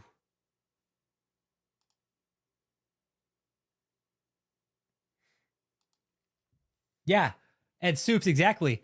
Hey, and you know what? How can you say it's sliced and diced when you have the ticker right here at the bottom?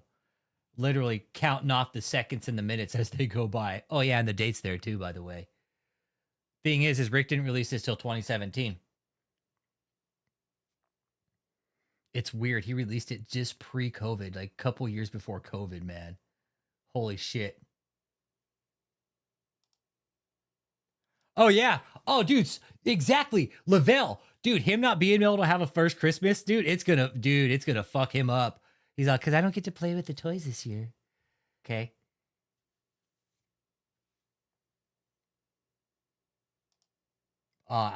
Lavelle. Let me tell you something, man. I was in the military and I've spent some fucking depressing Christmases away from home, and it sucked, dude. Let me tell you something. Being on duty, I'll never forget that, man. I was on duty one night for Christmas Eve. It was staff duty, man, and it sucks. It sucks, man. It can suck. It can be real depressing, man. And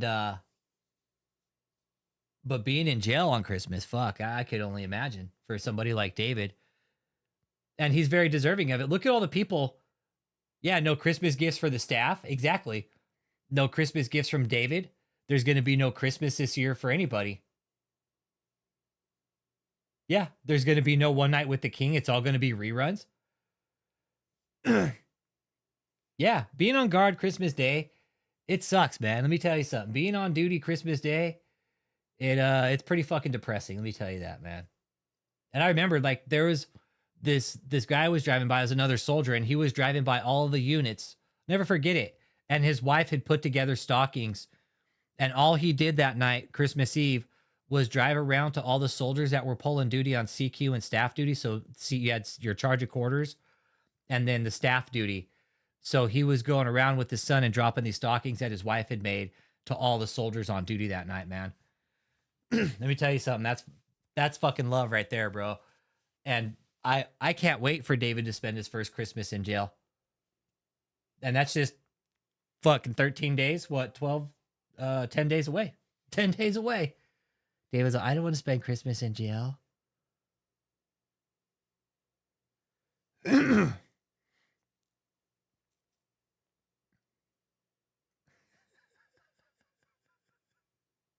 Told my software to give her a Forrest Whitaker eye. The eye of Whitaker. Yeah. Yeah, hopefully Michelle gets no Christmas too. God, that'd be the best Christmas present too. Michelle getting locked back up. I know she's already in lockup, you guys. I fucking know she is. They just haven't got the fucking court documents written up yet because she probably fucked up. Michelle hasn't gone to court yet. We're just waiting. You guys, our sources confirmed that she got picked up, all right? Our sources did confirm that Michelle got picked up. All right? We're just waiting. It's like we're in a holding pattern right now with Michelle. We're in a holding pattern right now with Michelle. And we're probably going to be for a little bit. Okay? Because let me see when that came through. When source text this over here.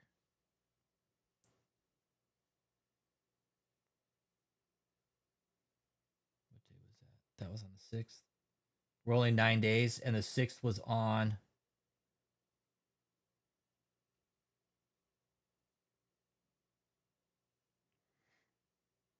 The 6th was on a Saturday.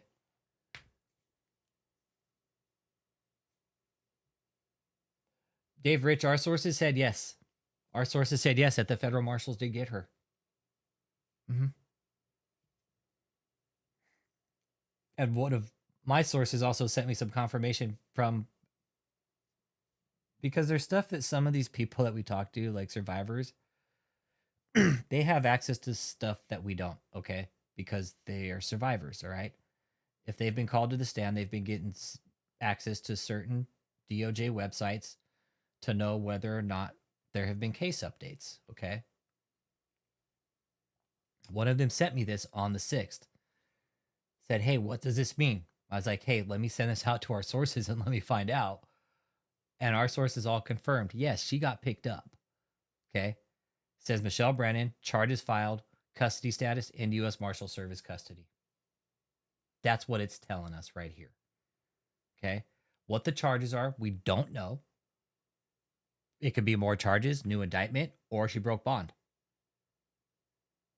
New indictment would be more charges or broke bond.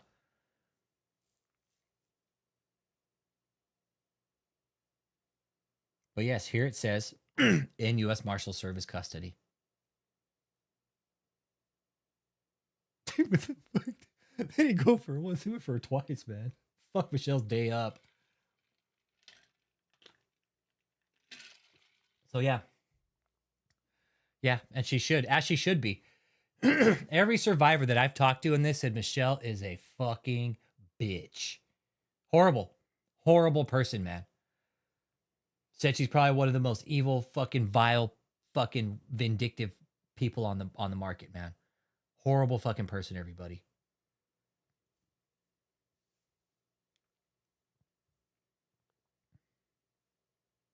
Like she cares though. Everything's been given to her. She's walked all over everybody in her fucking life. Nope, she doesn't care about anybody but herself.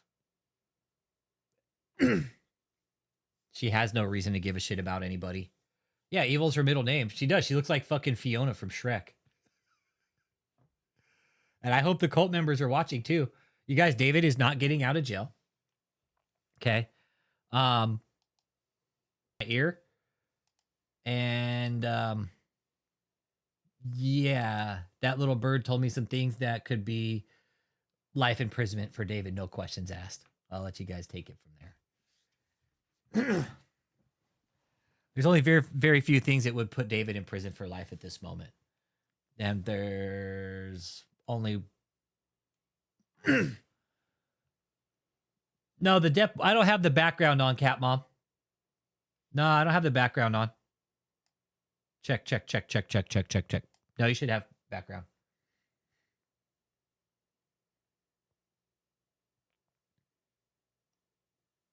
No, I don't have the deposition on. We're just doing a chat. I'm letting the chat run and we're just talking. We're having a group chat. We should send in pictures. We can't because you have to do everything through video call and you have to be on the approved list. Be kind of cool if we could like FaceTime David while like Red Lobster or something. Eat some crab legs. Like, hey, David, how about them crab legs?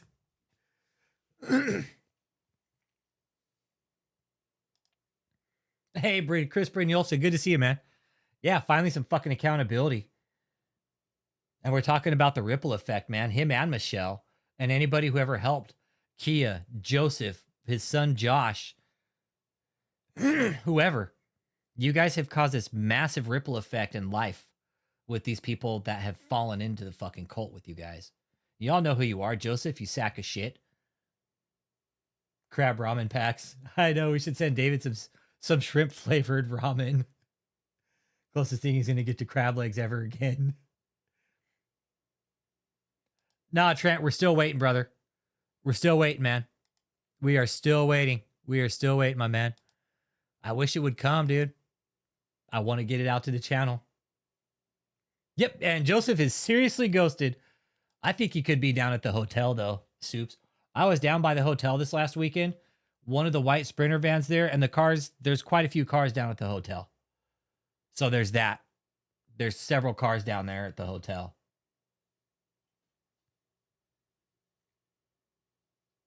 Know that for a fact. But let's say 3. This 2 are still parked. Those ones are fucked up though. There's about 9 cars and 10 cars.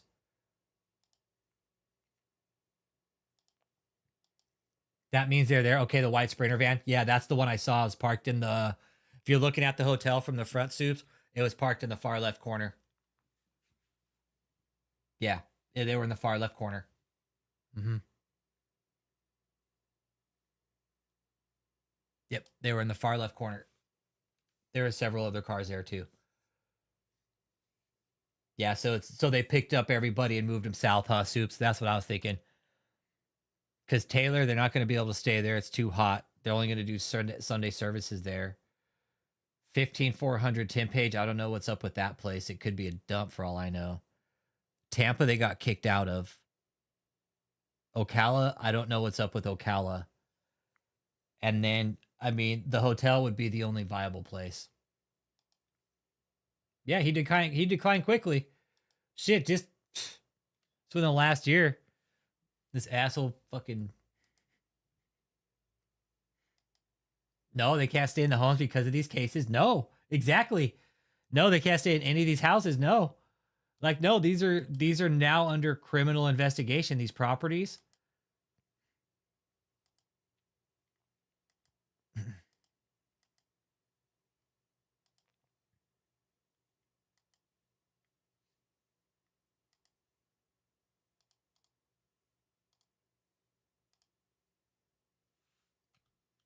Remember, you were cheering under the red seat of me. You a cherry. Watch God get people who fight Jesus. Fight Jesus. How you going to sit up? Well, I need to go get some better. I got to get advice. I don't know about David Taylor. I just saw this stuff on. You don't even know me. You won't even take time to get to know. And then some people do, and they've had visitations like that idiot Vicky Yowie.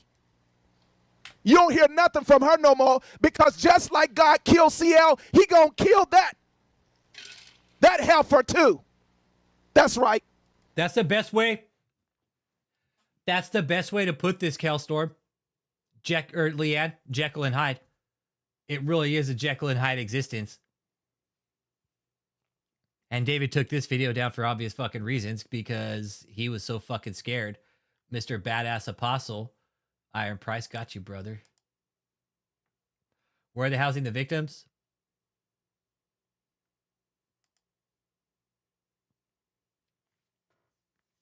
Well, the call centers, I'm guessing, is going to be at the hotel in Houston.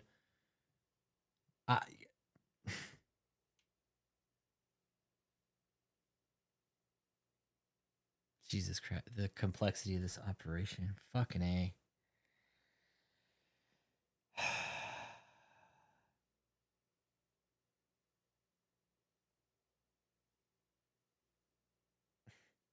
The feds have so much work to do still. They have so much work to do.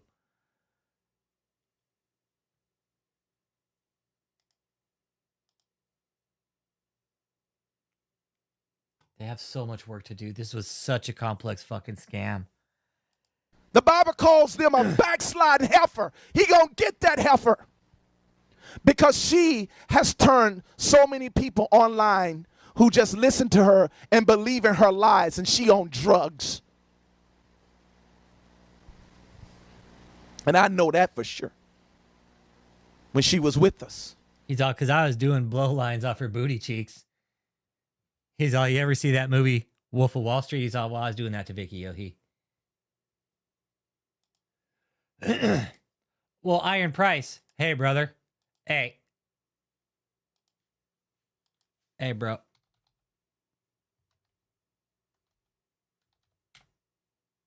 Yes. I wholeheartedly think so also. Because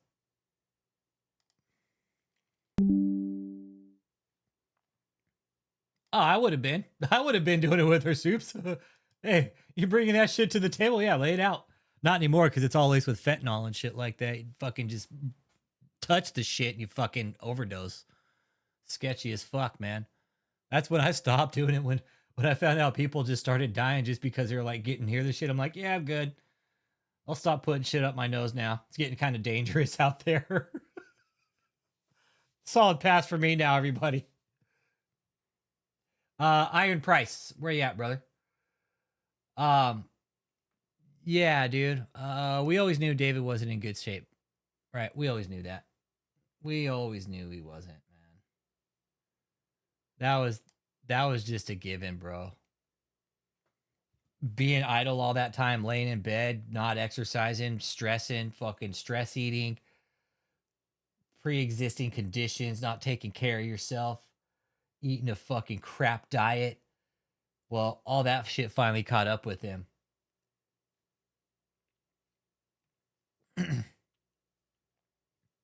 Big boy gotta eat, bro.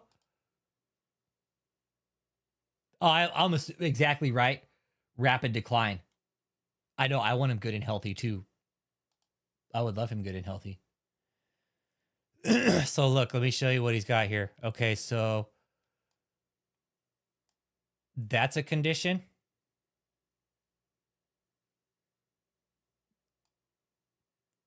Blood clotting, so he's going to be on anticoagulants. Going to be an issue. That's going to be an issue. Hypertension.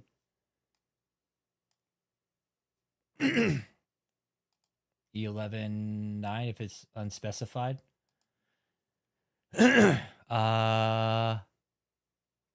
And edema.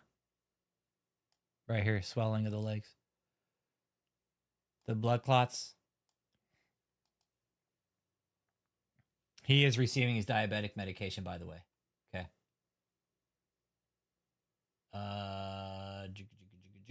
But those.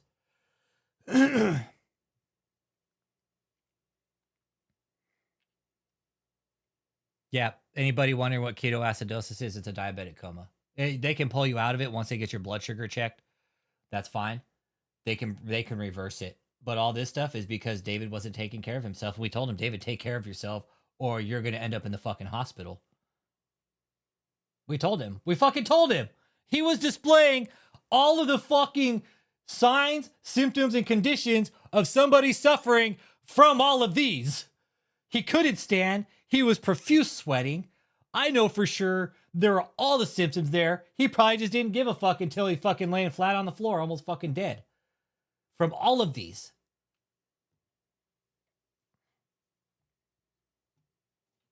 It's so bad. Like this, I couldn't even imagine, like my dad, you guys, give you a little insight. My dad died of diabetes, all right? I firmly believe this is what got him, ketoacidosis. As a matter of fact, I know it did, but atherosclerosis was also a part of it. He had atherosclerosis of his arteries, right? Of his native artery. But I believe this right here, ketoacidosis is what got my dad in the end.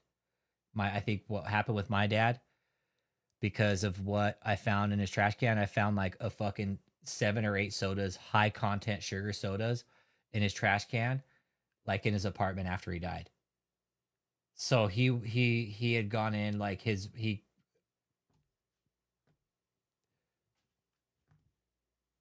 is how it happens, man. It looked like my dad was just fucking cranking down sodas, and he slipped into a diabetic coma.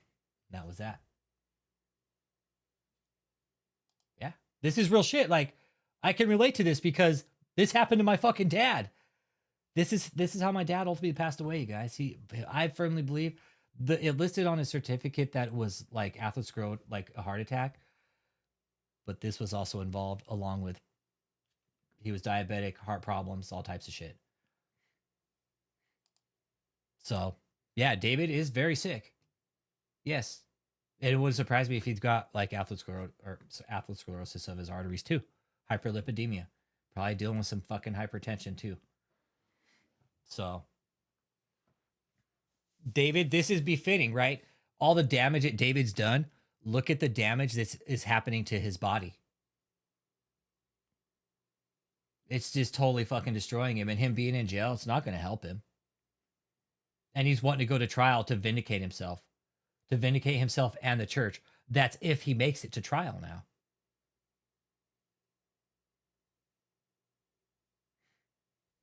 Oh, I'm sure for sure he's impotent. Yeah, that's why, right? Leanne, you want to know why he collected the 40,000 pictures? Is because he was impotent. He couldn't, I personally think he couldn't get his dick up anymore because his health was so poor. And that's just a fact of life. It is. You don't take care of your health, guess what? Your shit ain't going to work, all right? So take care of yourself, guys. You want a long, happy, healthy sex life? Take care of yourself, all right? Because if not, your body will shut itself down. And one of the ways is your hormones will fucking tank and you won't be able to get an erection anymore, okay? That's real. That's a fact of fucking life.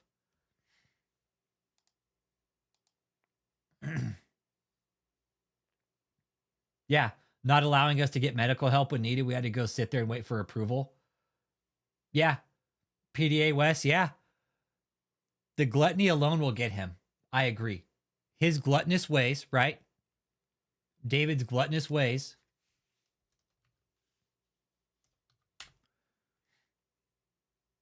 His gluttonous ways will get him in the end. And what's one of the 7 deadly sins? Hey, gluttony, right? It's like all the other 6 sins led him to fucking gluttony, which is ultimately will be his downfall. His own fucking gluttonous ways, being a fucking slob. Yeah. Flagpole flying half mast. His little fucking limp noodle. Yeah. More like Queen David. I know. I'm glad Soups is here with us too. I'm glad here Soups is with us too. I really am.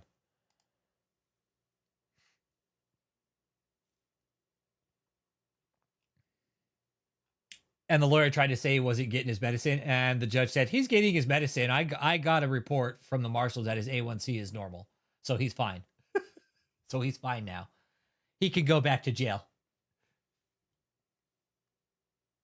Let's take a peek at the update. Nope, no motion yet.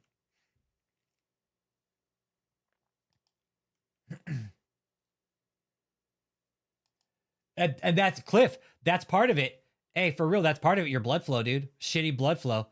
Dude, imagine inner space, right? One day at a time, Soups. I was thinking about you today. Hit me up tomorrow, Soups. We'll talk tomorrow. If you're free tomorrow, let's talk. Yeah, it really is. It's Soups, when I bought my property here and it was fucking trashed, my neighbor saw me out there cleaning it up. He's like, you know how you like do a big project like this, or you do something like this? Now you eat a whole elephant is you take one little bite at a time. Just one little bite at a time. Take one little bite. You'll get it, Sue. You'll get it. You know I work from home, Soups. Whenever you're ready, just hit me up, text me, call me, and I'm home. You know that. You know that. You can call me. David is lucky that it did get to the level of myocardial infarction, which is a heart attack. Because it would have fucking put his body into overdrive. When my dad had his heart attack, it pushed all of his conditions that were basically hiding into full force, like diabetes. Oh yeah, I'm sure his blood. Well, now he's gonna have to take fucking anticoagulants, right? Because of the blood clot. And we knew David was unhealthy. But they're going to believe her lies. We never saw David stand up after COVID, pretty much. When he came back, there was only a couple of times where we saw David stand up for an extended period of time. And it honestly looked like he was in more pain than anything standing up.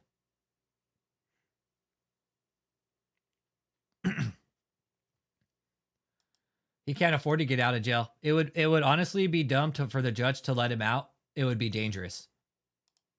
God gonna get you. I saw him drown my enemies. He took me to the Red Sea in the past. I mean, in the past years, when I had that visitation, he was present then. I knew I was there in wherever that was around Egypt, where the Red Sea is. I was up underwater. I could talk. Me and Jesus was talking, and he showed me the chariots. He picked up one of them out of the dust. That's the one thing we always said. Don't touch him. David, take care of yourself. Take care of yourself because we want you to go to jail. I'm glad he took care of himself this long. I mean, I really am. I really am. I'm so happy he took care of himself. I thought we had lost him. He hasn't, Chris. Chris, calm. No, bro. Dude, this swamp walrus has never had a fucking job in his life, dude. No. No, he's never had a job in his life, bro. That's the thing we've been saying. Dude, he's never had a fucking job. Never, bro. Neither has Catherine's had a job, but it's like half a job, bro. But no, Chris Comm, David has never had a fucking job, bro. He went from culinary school to being a fucking scammer. This fucking swamp piece of shit has never worked a fucking day in his life and had to earn an honest dollar or had to get up at 4 or 5 in the morning to go out and work a fucking job. All he's ever done is fucking stay up late, sleep all fucking day, and eat in bed like a fucking disgusting swamp walrus he is. And he is. He's a fucking glutton. Oh, the Fitbit? Oh, the Fitbit, the second he put it on, it probably would have fucking told him, go see a doctor. They're like, hey, you need to go see a doctor. Oh, the picture. Uncle Jake made that. Uncle Jake made that. Yeah, he's all, hey, Rich, send me your favorite picture. I was like, okay. And I guess he's got a picture of Lindy, too. So I sent him a picture of me and Lindy. Yeah, so he made that. It's fucking funny, right? I like it. He didn't own a Fitbit, but he owned a shitbit.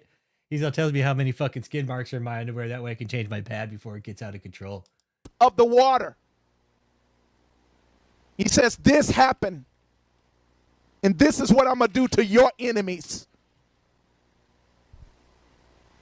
You are doomed if you fight me. Now we can be friends. Brother Cantaloupe. Sister Watermelon. We don't have to carry on like this. We don't have to fight. We can be friends. Why don't we find peace and love? But it's your choice. But it's your choice. All I'm saying to you, I'm just trying to keep you from being doomed. Because the Son of God has appeared to me. I already know what he's going to do to you.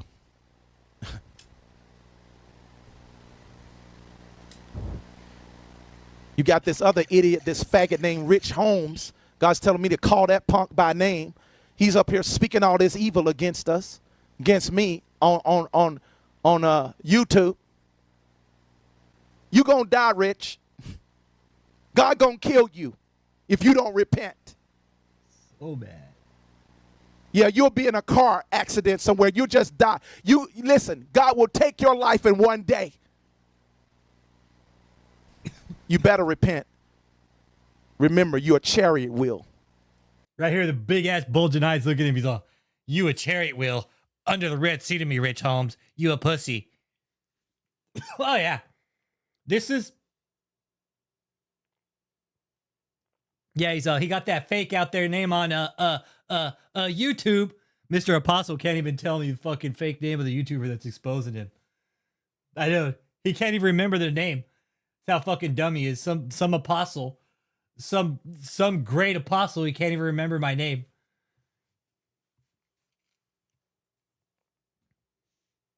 Dude, look how pissed he was. I know, Brother Walrus, you can do this alone. David. That's what God's telling David. He's like, Brother Walrus, you can do this alone. Right, Soups? Oh, man. Oh, shit. God's like, hey, I'm out of here. You can handle this on your own, Brother Walrus. Is this how he would get Soups? When he would get red mad like this? Because he looks like a fucking Michelin man here. It was at this moment he had knew he had shit his pants.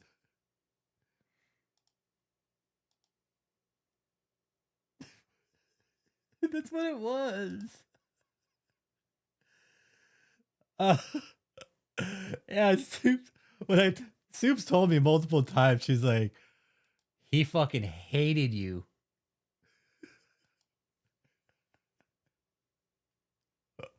Man. Soups told me that he hated me.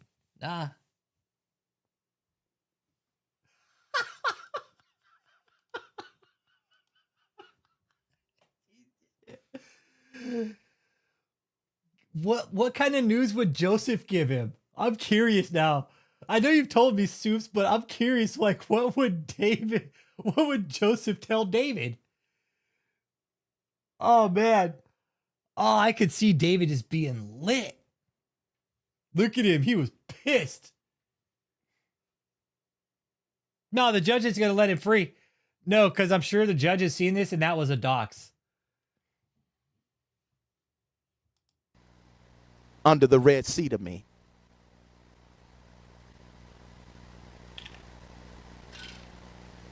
A lot of people follow, just few people are so deceived. They following that faggot. And that, you can't say that on YouTube. That's hate speech against a protected group. I have to react to it and say you can't do that. So, yeah, him doing that. And he took this video down too. He took the video down because he knew he fucked up. And I know he's controlled by Rick Frazier. He's a faggot too. All these pedophiles and these homosexuals, this generation following these faggot men. Talk about what you reported on your podcast or if you came on the property. He didn't want to say a lot of people. He didn't want to say a lot of people because he didn't want to make it sound like there's people, like a lot of people following the channel. Dude, he was so mad. Yeah, and that's a fucked up thing. Like, YouTube allowed his channel to stay up after this, even though we reported it. I don't know how that happened. YouTube, I don't know how you let that happen. Like, this guy was out there legit throwing death threats out, and you guys let his channel stay up. You a pussy, Rich Holmes. And I'm going to say that's his real name. You a pussy, Rich Holmes. And I'm going to say you a pussy, Rich Holmes. You a pussy, Rich Holmes. And I'm going to say that's his real name. You a pussy, Rich Holmes. And I'm going to say you a pussy, Rich Holmes. And I'm going to say that's his real. You a pussy, Rich Holmes. And I'm going to say you a pussy, Rich Holmes.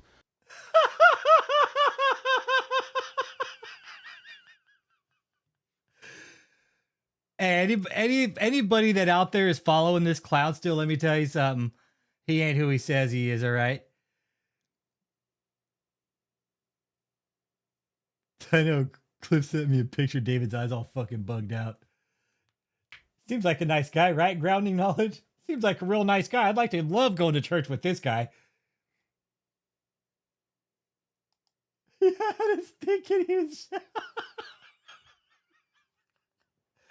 So, Soups, for the most part, we were actually ahead of his game. Okay, because sometimes I felt we were behind on it. But so we were actually ahead of his game.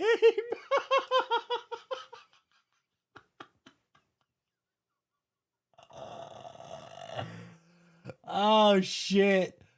Okay. Oh, yeah. Yeah, I'm the pussy. I showed up multiple times asking for an interview, and this fucking sack of shit stayed in hiding. Right? This guy, I asked him for an interview, calls me a pussy. Where you at, David? David's all, I'm the man pussy in jail now. David's all, they call me DeVita. They don't call me David in jail. They call me DeVita. Oh, man. Dude, David had to fucking... And I'm going to say that's his real name. He called his name, whatever. He got that fake name. His real name is Rich Holmes. So David doxing me this night, this isn't going to look good for the judge either. This is going to piss the judge off. He probably pulled a Florida Evans damn in his private moment. Oh, yeah. Yeah, exactly. Calling me a pussy in her space, and he's literally fucking hiding like a bitch. God gonna get you, faggot.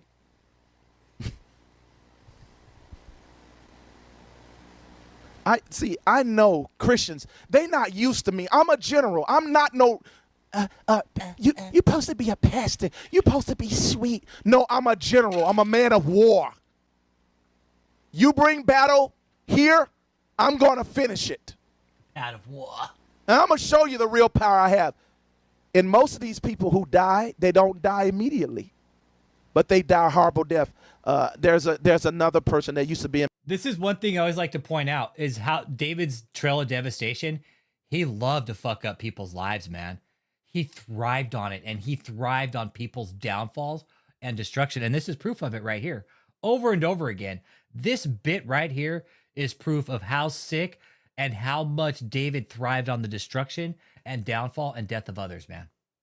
Total piece of shit. My ministry, it hurts me. In 1996, he came along with my ex-wife.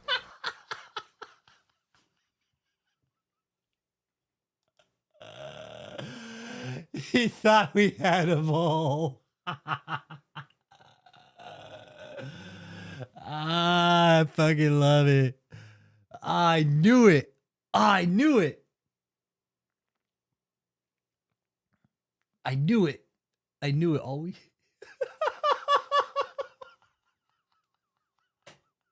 Dude, David. I knew eventually. I knew it would work. I knew it would work. Fuck, I knew it would work. Okay, so it did work. So I'm a man of war. Fucking sits over, fucking pulls his shitty pad out. He's like, you see this, everybody? This is all I need to bring to war is a shitty maxi pad.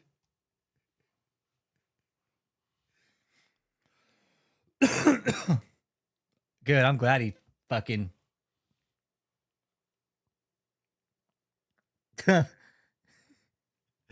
man.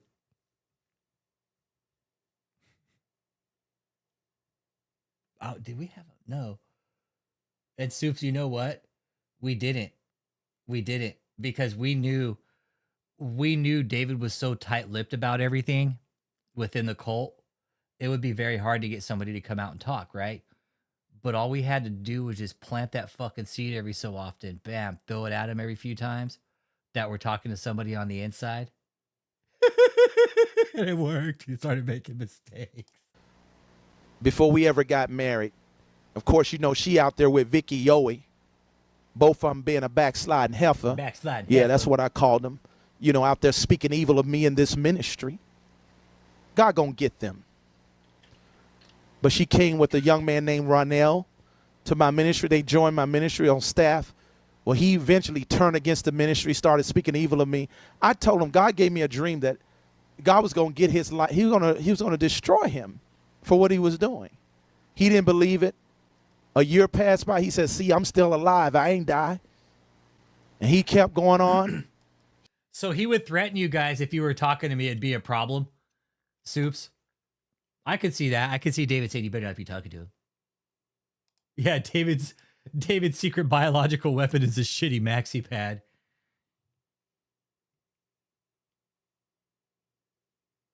I know, right? Right in her space. Just planted that little seed. I'll plant a seed, David, here. We have somebody on the inside.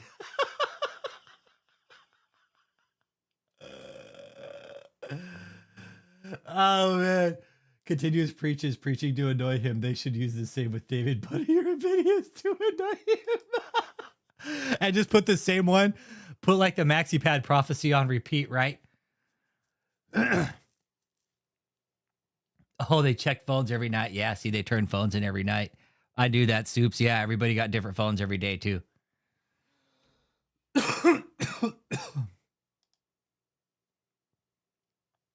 Yeah. We knew that. We knew that they checked phones all the time and that everybody got different phones. He even got a successful business. Just last year, after 20 years, that's this 20 years after he left. See, God will wait 20 years before he kill you. He gave me a dream that he was going to get these people, because you can't come against a man who have the keys of the kingdom of heaven and think you're going to live. You ain't going to live fighting somebody like that. It's just stupid. That's like messing with a live power wire that's out on the telephone poles versus some kind of socket in your house. I'm not a socket in your house. I'm like those telephone lines out there on telephone poles. You touch them, you die. You touch me like you die. The power is too much flowing through me. For you to touch me, you'll die on spot. And sometimes God don't let the death happen naturally. He kills them spiritually. This young man, you can read this all over the line, news headlines now. But this same young man was on my stage. Wait, Freedom and Truth, were you there when this all happened? Whoa, so were you there also, Freedom and Truth? So he would point at people and ask if they were the mole. David's all, yeah, something's flowing through me, some fucking lower bowel movements that are fucking runny and loose. So I have diarrhea. No way. He would stand there and point. Holy shit.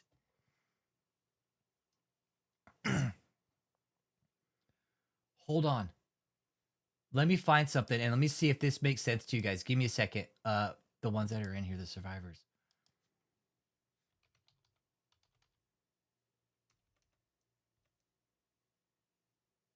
Yeah, here it is. Let me get this one up. This one's important.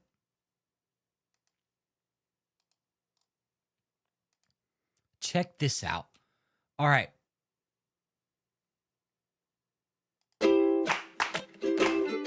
Let me give some background on this before I go ahead and play it.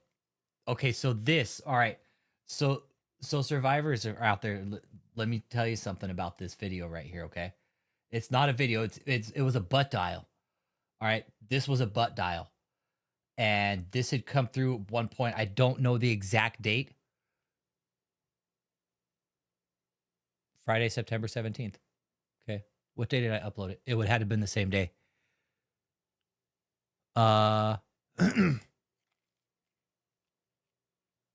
Okay, so September 17th, 2021.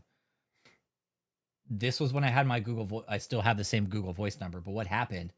It was weird. Like, the cult called, Google Voice picked up the voice. It was really weird how it happened. It was like the butt dial went through. I don't know. Whatever happened, I was able to capture this minute and 28 seconds. And this was so fucking valuable to what we were trying to figure out on the inside. All right. You got questions afterwards. Just if y'all have questions, let me know. All these people, your name is the names the cops asked for. They post $40, post to 10 people. Asking for 10 people, all day cost $33. 100%.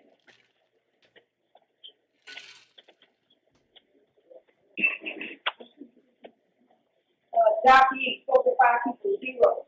They came here and spoke to 1. 2 terrible. 1 Father spoke to 11. Spoke to 20. Sold $40. Justice spoke to 8 clothing calls. $250, 300. John Banks, 8 calls, $100 clothing. Jesse Wagner. Spoke to 18, sold $16. Annetta spoke to 15, sold 0. Spoke to 11, sold $70.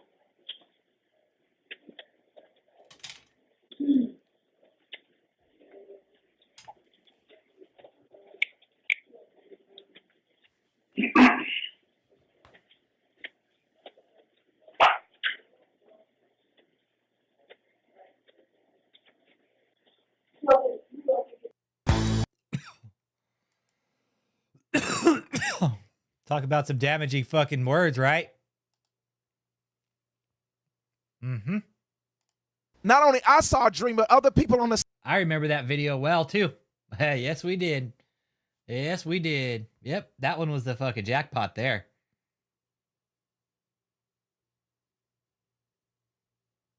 Okay. Tracking Freedom and Truth. Gotcha. Gotcha, Freedom and Truth. Thank you. Yeah, they do, Chris. Yeah, they do. Yeah, they do. Fuck yeah, they do. Dude, I sent that shit straight over to him.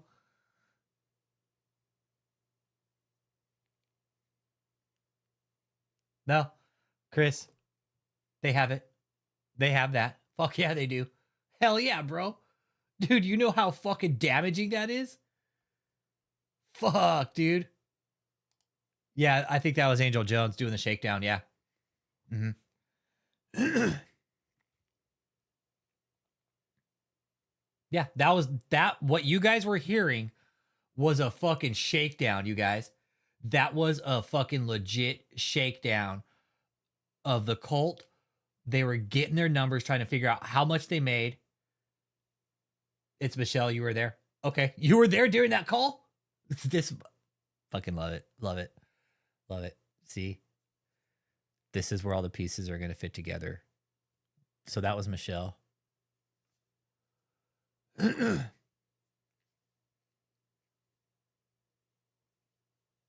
That's tripped out. The way that all just went down, the way it happened. I don't know how. I still don't know how to this day that it recorded, but it was. That little piece right there, Lavelle, that's a fucking gold mine. Yeah, that they were existing under the guise of a church and they were literally shaking down the fucking cult members. Hey, how much fucking money did you make? And you hear David back there snapping at people. Hurry up. Get these fucking numbers in. Fucking prick.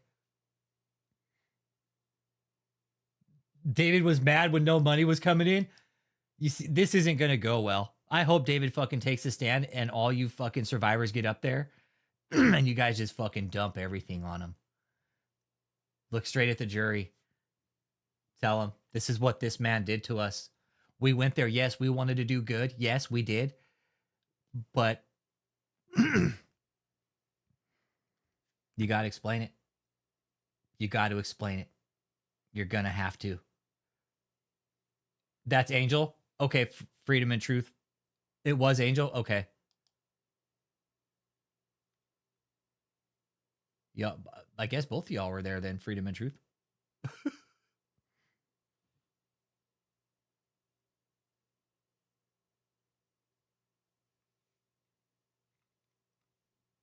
It's not. Okay. I wasn't there. I don't know. Okay, you were there. Okay.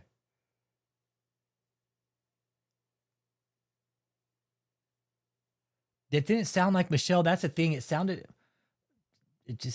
different. But if you're saying you were there, you were there. Okay. I will not. If you guys say if you were there, Soups, I will not doubt it. It was Michelle.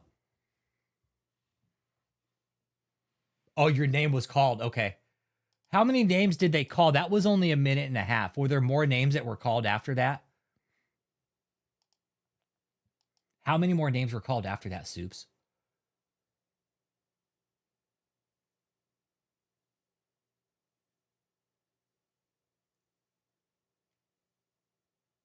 Nah, they won't. They'll be okay. Soups is cool. They're good.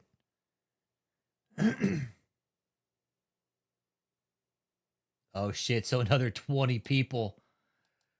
Damn. Was it like really low numbers too when that was going down? And where was that at? And where was that happening at? Where was that call? Where was the call coming from? Where was it going to? What location were you guys at when that was going down? And around what time of year was it? You were in Tampa. Okay. In Tampa? David didn't own Tampa until after 2022, though. Because that video is 2021.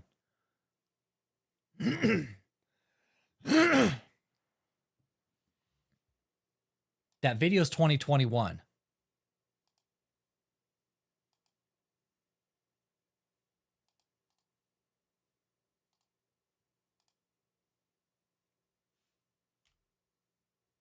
Tampa didn't get purchased until 2022. So this was 4 years ago. That was St. Louis. Okay. Yeah, because Tampa was 2022, April 2022, they bought Tampa. And then they bought Nelly's right around the same time. This is Soups. When they started buying up all the property, that's when they knew they were laundering the money. Like, all right, they're laundering it now for sure. They're buying up all these fucking properties. That was the dumbest fucking thing David could have done. Oh yeah. Oh, and the Ocala property, Soups. That was. I have watched God get. That's something. We were talking about that the other night. That was like deed theft.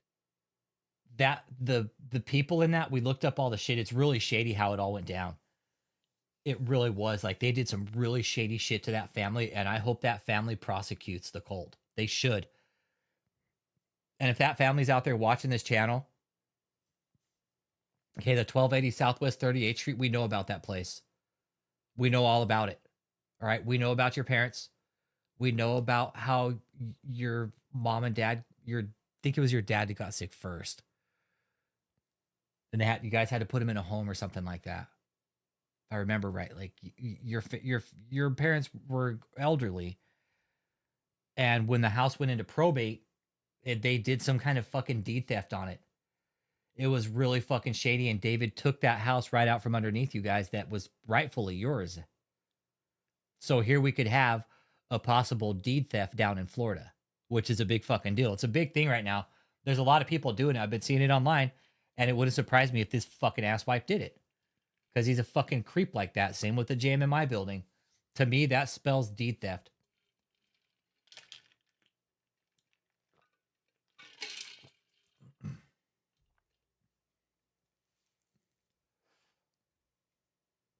No, nothing yet on Michelle, man. We're waiting.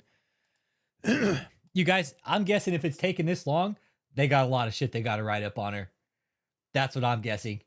What if they come back with like another 40-page indictment? Yeah, absolutely. I'll play it again for sure. Absolutely. Yeah. Let me turn it up a bit too so y'all can hear it, okay?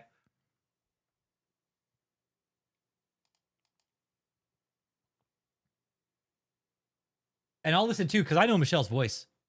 We're home to 127. All these people, your name is the names the cops asking for. They That's not Michelle. $40 up to 10 people. Asking for 10 people, all they cost $33. 100%.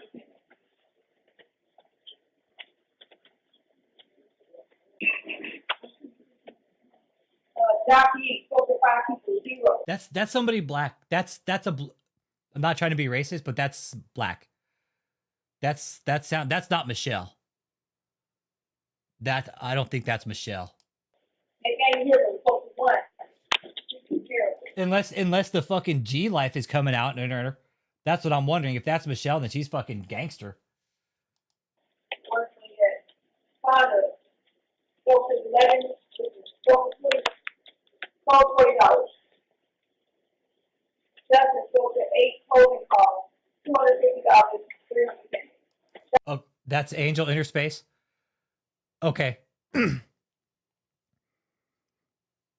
Yeah, Interspace and Freedom and Soups, y'all know each other. Y'all know each other. I just want you guys to know that. Y'all know exactly who each other are. Yeah. Okay. Angel's Cadence. Okay. 8 calls, $100. Yeah, Michelle sounds more like Sylvester Stallone. Cadence is Angel for sure. Okay.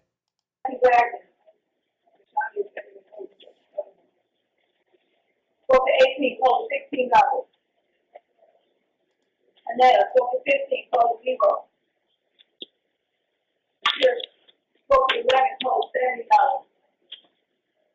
Could it be Kia? No, that's not Kia. Did this happen all the time, Soups? Was this like an hourly deal?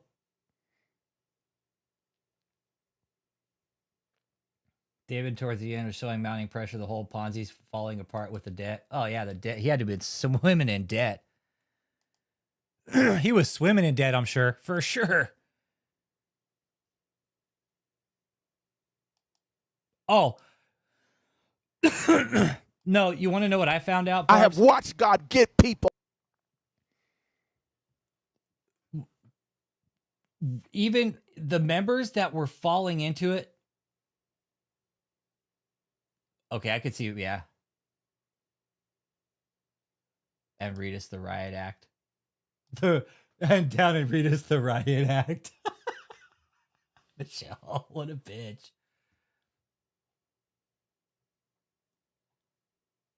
Yeah, Parbs. Okay, what I found out, even people who were joining new, like new members, after we had put the hotel on blast, like, no, the abuse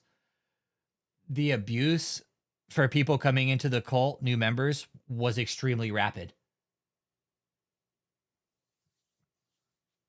The abuse was happening so fast, and it was so... The abuse, what I was told, was severe, rapid, and intense. It was everything. It was... People came into the cult, and you were immediately broke.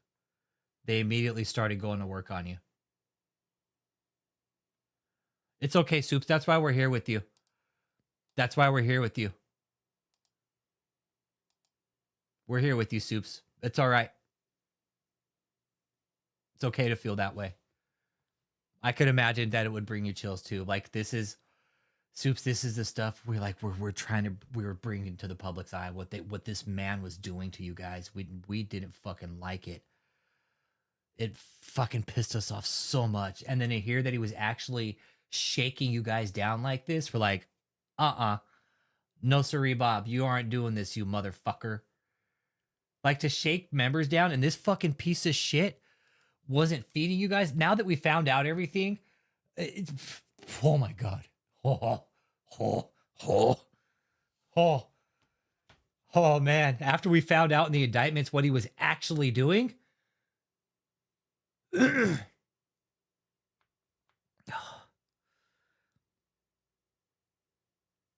Honestly, the safest place for David right now, because if he gets out, he should be worried about his own fucking life.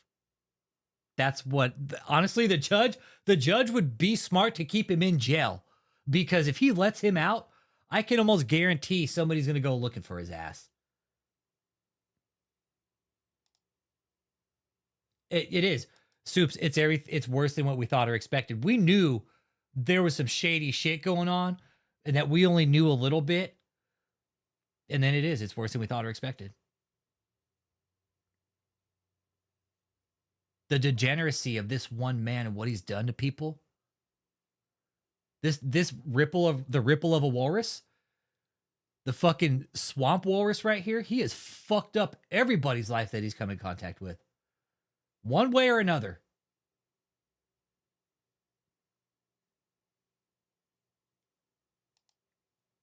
Okay, so she used to harass you, Freedom and Truth, huh? Fucking motherfuckers. Those top closers and Michelle work closely together. Yeah, I would imagine, yeah.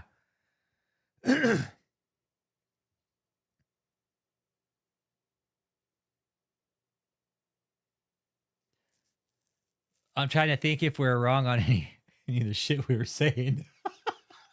Trying to think, like, did we make any mistakes? Like, and sometimes when I talk to Cliff, I'm like, Cliff, did we make any mistakes down the line? Because I always go back to the survivors, because for them to check our work. Because I think that's important. It validates what happened to them. And I really do. I asked them, did we miss anything? Were we out of line with anything? Did we miss something? Was there something we were wrong on? Because this is important to me, man. Hey, Parbs, I'll bet you fucking 99.995% they do. I don't want them to, but I bet you they will, because a sick fuck, where sick fuckery is, sick fuckeries are. Okay? Where sick fuck is, sick fucks are gonna be. David was a sick fuck. Guess what? They're gonna find some sick fuck shit in his phone. I guarantee it.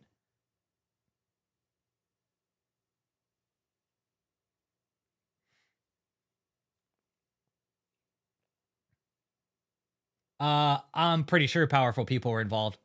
I think the Mahesh connection has still to be brought to the fucking table because that is some sort of connection. And maybe that's one the feds are going to work on down the road without David. Be like, no, there's something bigger here with this guy, with the Mahesh connection. That could be something beyond what we fucking know.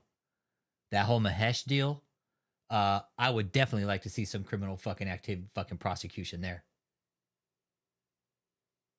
Yeah, you're right. If history has told us anything about cults, there's always fucking pedophile shit. Exactly. Exactly.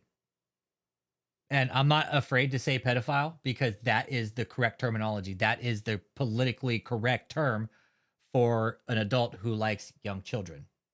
Okay. I am not afraid to say that. I will say that because that is the correct term and people shouldn't be afraid to say it. Okay. When I fucking started taking college classes, you know, the first thing our teacher made us do in a classroom full of adults, he's like, everybody say penis. We all had to say penis. He's like, all right, everybody say vagina, vagina. And we had to say that for like a minute. He's like, okay, cool. I will not be afraid to use politically correct terms. I do believe David has fucking pedophile tendencies because he is a sick fuck. He collected 40,000 fucking images and over 10,000 fucking videos, you guys. I mean, what man does that? David's I do. And then you know what? I store them all in the iCloud.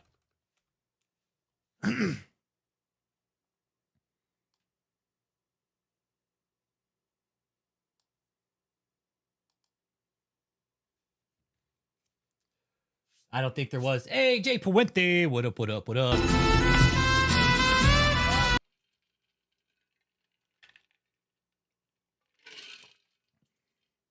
Yeah, I try to stick away from those guys. Yeah, I don't fuck around with the fucking diddlers. Nah.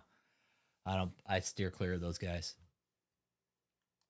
If David is, that's a different story. It's just again.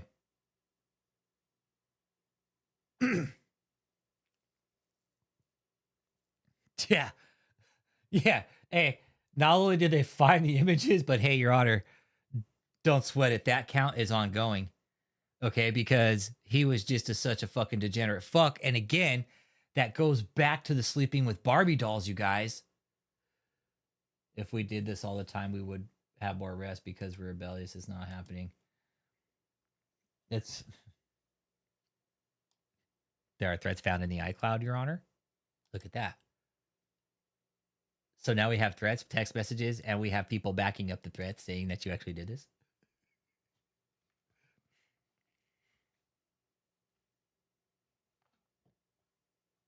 Yeah. Yep. And here, again, his own son, right here, he has had his own son send fucking explicit pictures of his mom and shit. I mean, that's fucked up.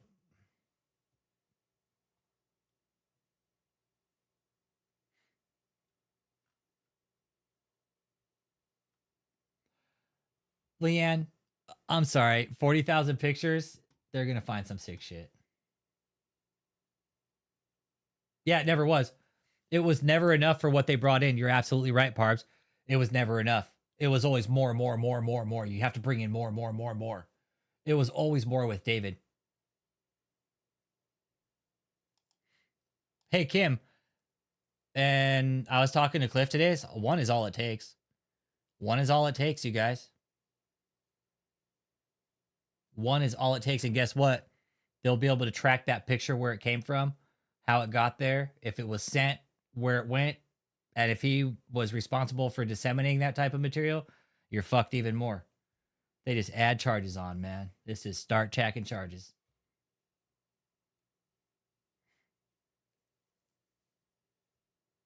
Oh, he's a fucking shitty excuse for a human. Yeah. Horrible excuse for a human. This man has no business being out on bond. He has no business in power.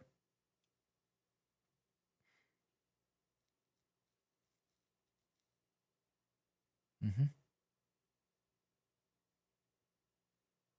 Where's the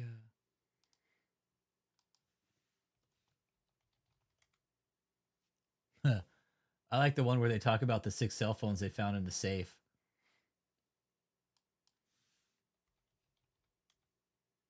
right here.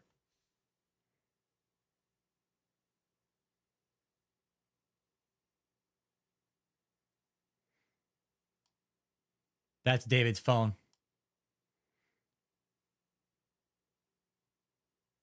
One of David's phones, David Taylor's phones. Like he named his phones.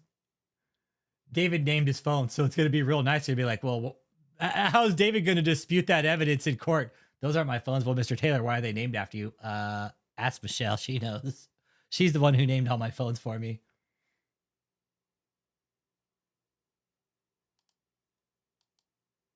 Oh, see, yeah, Soups. Yeah, see, that's a problem. That's a problem. That David is compulsed. That's compulsion, Soups. That is compulsion, man. David, that's why he belongs right where he's at. That proves how obsessive he was. David never deserves to be out of prison again. Not for what he did to you guys. What he did to you guys kept you fucking locked up like that? Nope. They should return the favor to David.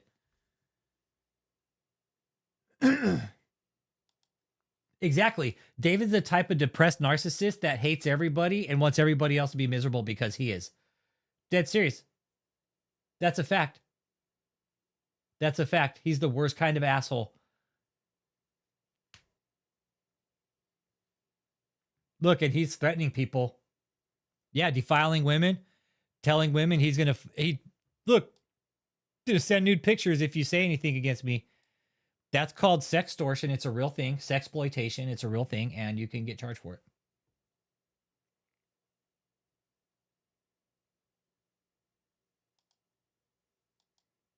$10,000 vintage photos.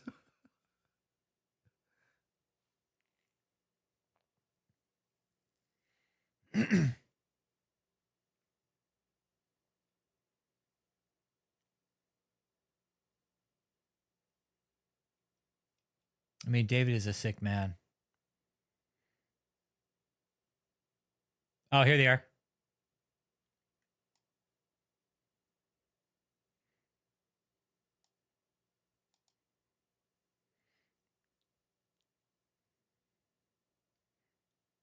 And again, more sexually explicit images on those phones. You guys, I guarantee. What do you guys think the final picture count will be once they crack open all these phones? I put it at. Fuck, man. I'm going to say a good 100,000. I'm going to say an easy 100,000.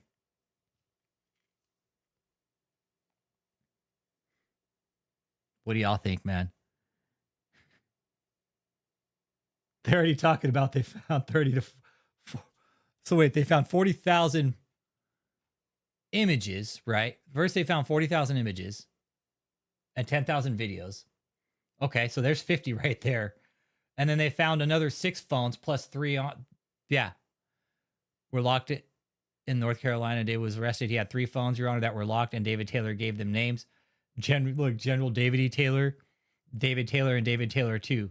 Each was used to communicate with women. Our investigation has revealed thus far, and again, thus far, they're dude. 100K? 60 grand? Okay, 60 grand? Okay. I'm going to go 100. I'll go 100 grand. I could see it. I could see it. And again, you guys look, they're only going 2014 to 2023.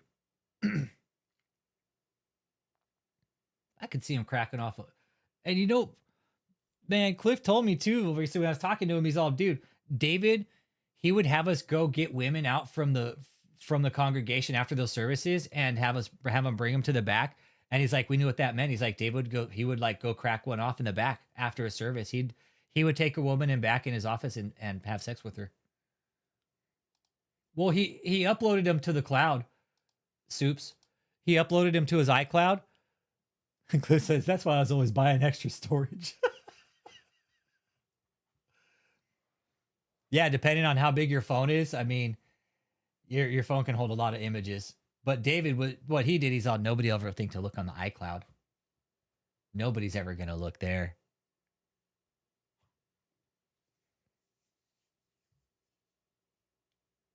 I'll go 100K. David Rich says 125. I was thinking like 100. I'm thinking like 100 and the high's 150. No, I think David knew he was putting him in the iCloud.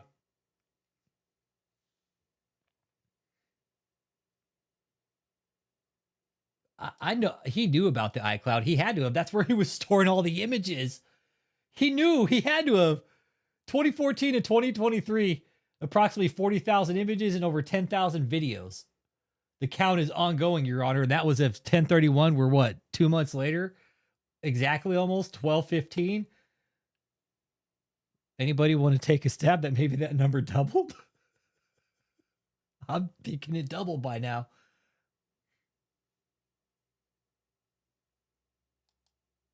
He was doing it back in the 90s all the way, huh? God, he's a fucking scumbag. God, he was a scumbag. Why would he do this?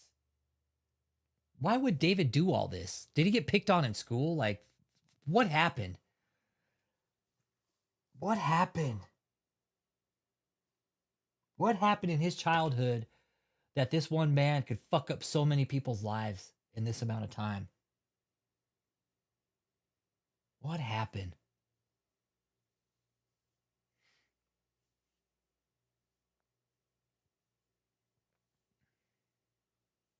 Yeah, I used to see the women who would go to his office from the back of the church in Taylor.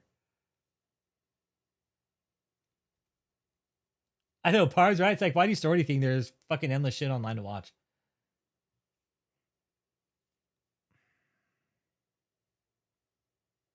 Yeah.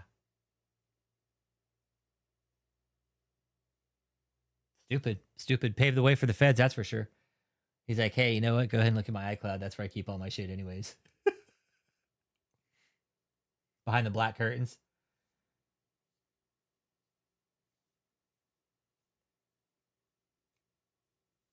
He probably comes from the era before the internet was fast. You had to download everything.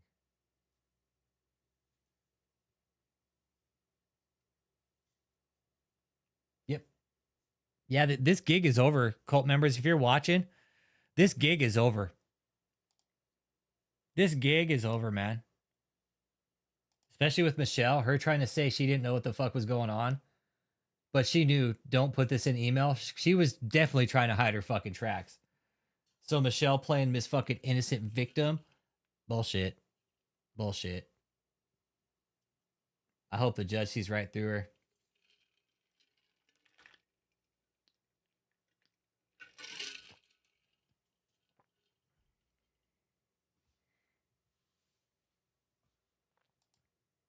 Yeah, maybe he was a bottle baby.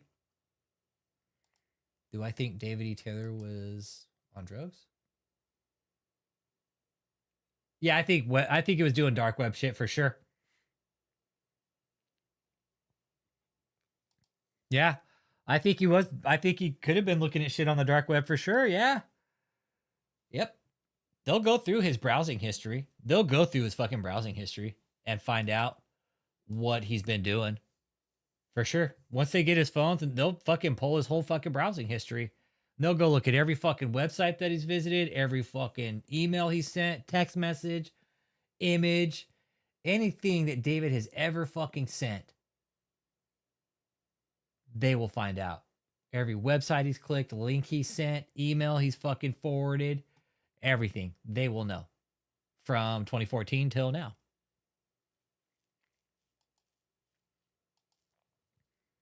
Oh, I'm sure of it too. David was a deviant, you guys. He was a sexual fucking deviant. He was. Taylor, Michigan is porn tech. I know. It is. It's like you see those old ass fucking arms and shit, the booms with like the fucking 80s cameras. Yeah. Yeah, for real. You're right, Soups. Oh, Joseph disappeared like a fucking ghost, man. Disappeared like a ghost.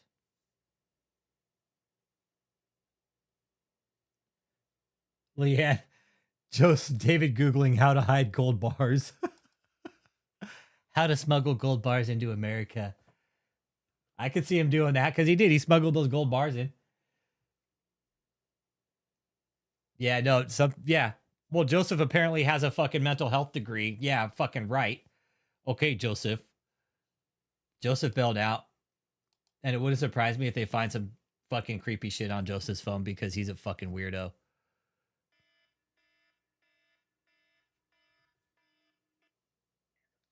Hello?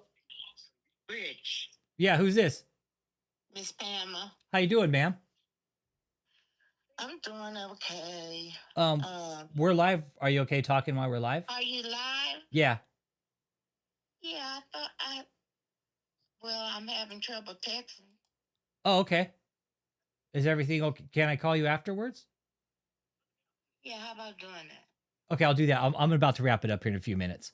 Okay. Okay, All right. bye-bye. Thanks. Bye. Cool. There's that one. Um, yeah, Definite Deviant Debauchery is his middle name. David Debauchery. Yeah. Debauchery E. Taylor. Deviant E. Taylor. Debauchery E. Taylor. He's a fucking sexual deviant, man. It is. And if you want to be a sexual deviant, okay, I can understand that. There are people out there that are like that. And I do it in a controlled environment, okay. But you can't do it in a church. I'm sorry. You can't do this shit in a fucking church. Her book was so fucking trashy, Leanne. Her book was so shitty. Vicky's book. It was just her fucking whining. It was Vicky whining. That's it.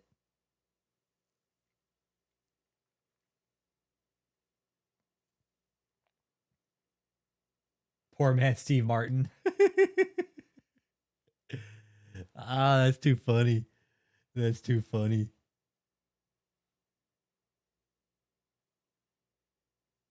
Is both? Now, Vicky? Vicky's washed up. Vicky's like a Timu. Vicky's like if Timu was white trash, it'd be Vicky Yohi.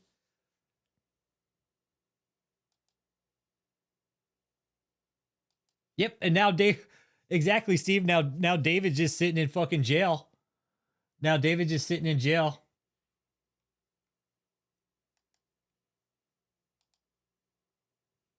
Now he's stuck. This is what we have right here. He's gonna take the motion under advisement, and that's that. Yeah, I'm gonna wrap it up here. Yeah, I'm gonna wrap it up here too, man. I think it's a good time. It's 9:15-ish. But you guys, David did leave a fucking shitty trail of destruction, man. The ripple of a walrus, man. What this guy did to everybody.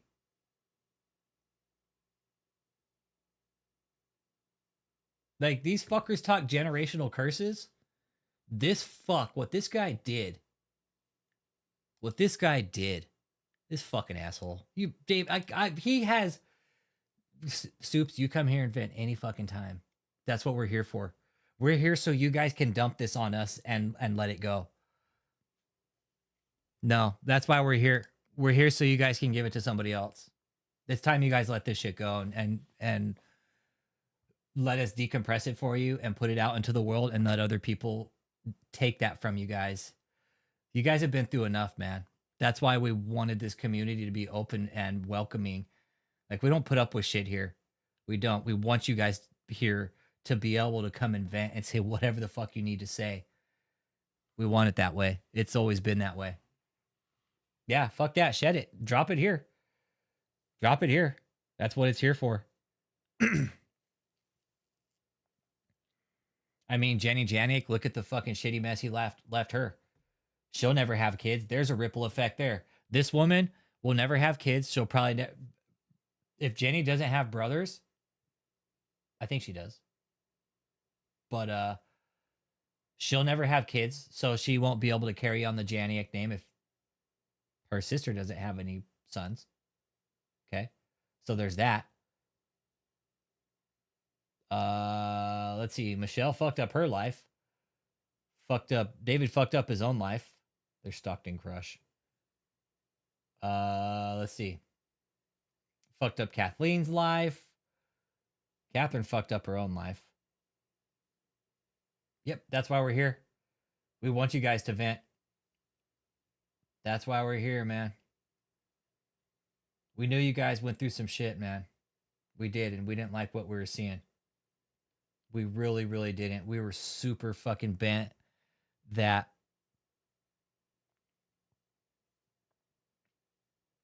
this was allowed to go on.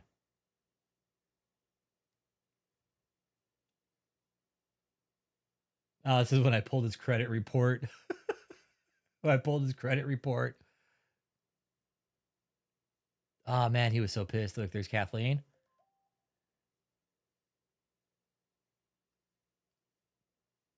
This is when we knew David was sick, man. I'll put this video up as a closeout for the night. And this is when we knew he was really fucking sick. He was just so profusely sweating, man. He looked like absolute dog shit this night. So I'll catch you guys on the next live stream, man. You'll have a wonderful evening. Thanks for stopping in. Hit that like or dislike on the way out.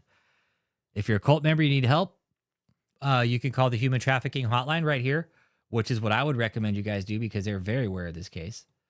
And I do firmly believe that human trafficking will be brought up on the table eventually at some point. They wouldn't add the prosecutor if they weren't going to add it in. So that's just my opinion.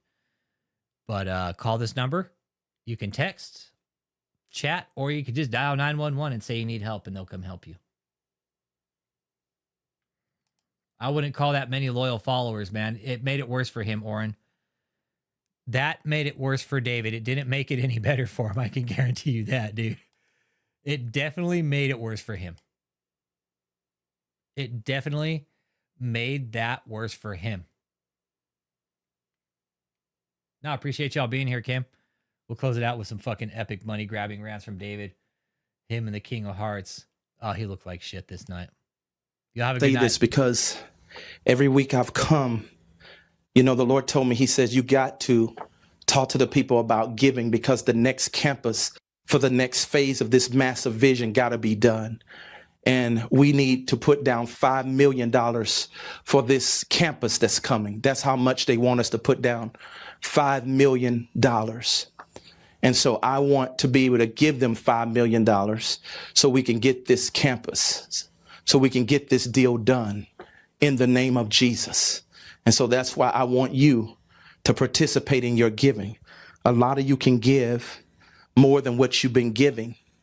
And so if we had 500 people give $10,000, if we have 500 people give $10,000,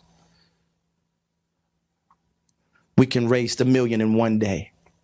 Some of you got more than 10,000. You may say, oh, 10,000 is easy for me. Well, there may be somebody who needs you to fulfill their 10,000. And so you may can give 100,000. You may can cover 10 people, you see? And so there may be people, there may be not 500 people on here that can give it, but there may be less than that amount, but you got more money and you can cover them. Thank you, Jesus. And the Lord spoke to me in prayer. He said, David, a lot of times when you're ministering for the MAME, he says you leave out ministering to them about giving for the campus. He says, because the campus is very important for the next phase of the vision. You got to talk to the people about giving. And so that's why I'm stopping in the middle of, even while these miracles are flowing, because the Lord said, you must understand how important your giving is. You must understand how important your seed is. Your seed is causing us to give the devil a black eye in the earth. And your seed is allowing me to establish a place to bring you so you can be full-time ministry. How many of you want to do full-time ministry? And you don't have to worry about a job and paying no bills and all that, but you can give your full time to God.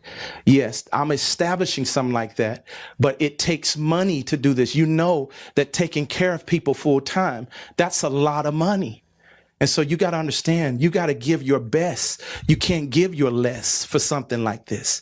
We need people. That's why we ask for people to give large amounts, because we're not the normal kind of ministry that's making everybody pay us. We are paying for everybody so that they can fall in love with God and do God's will. Amen. Full time. And I don't know any ministry or any church today that's like this. I don't know any church that's paying for a free campus, a free university, a free education, and taking care of you, your overhead.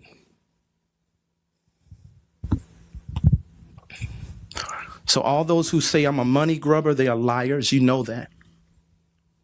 Because there's nobody doing this. They always work out a way where they think it will work financially for them to keep things running. I have to trust God to give me the money to provide for all of you when you come. And that's what I'm doing. I've established the first campus, and now we're ready for the second one. It is so important. It's vital that we get this done this year.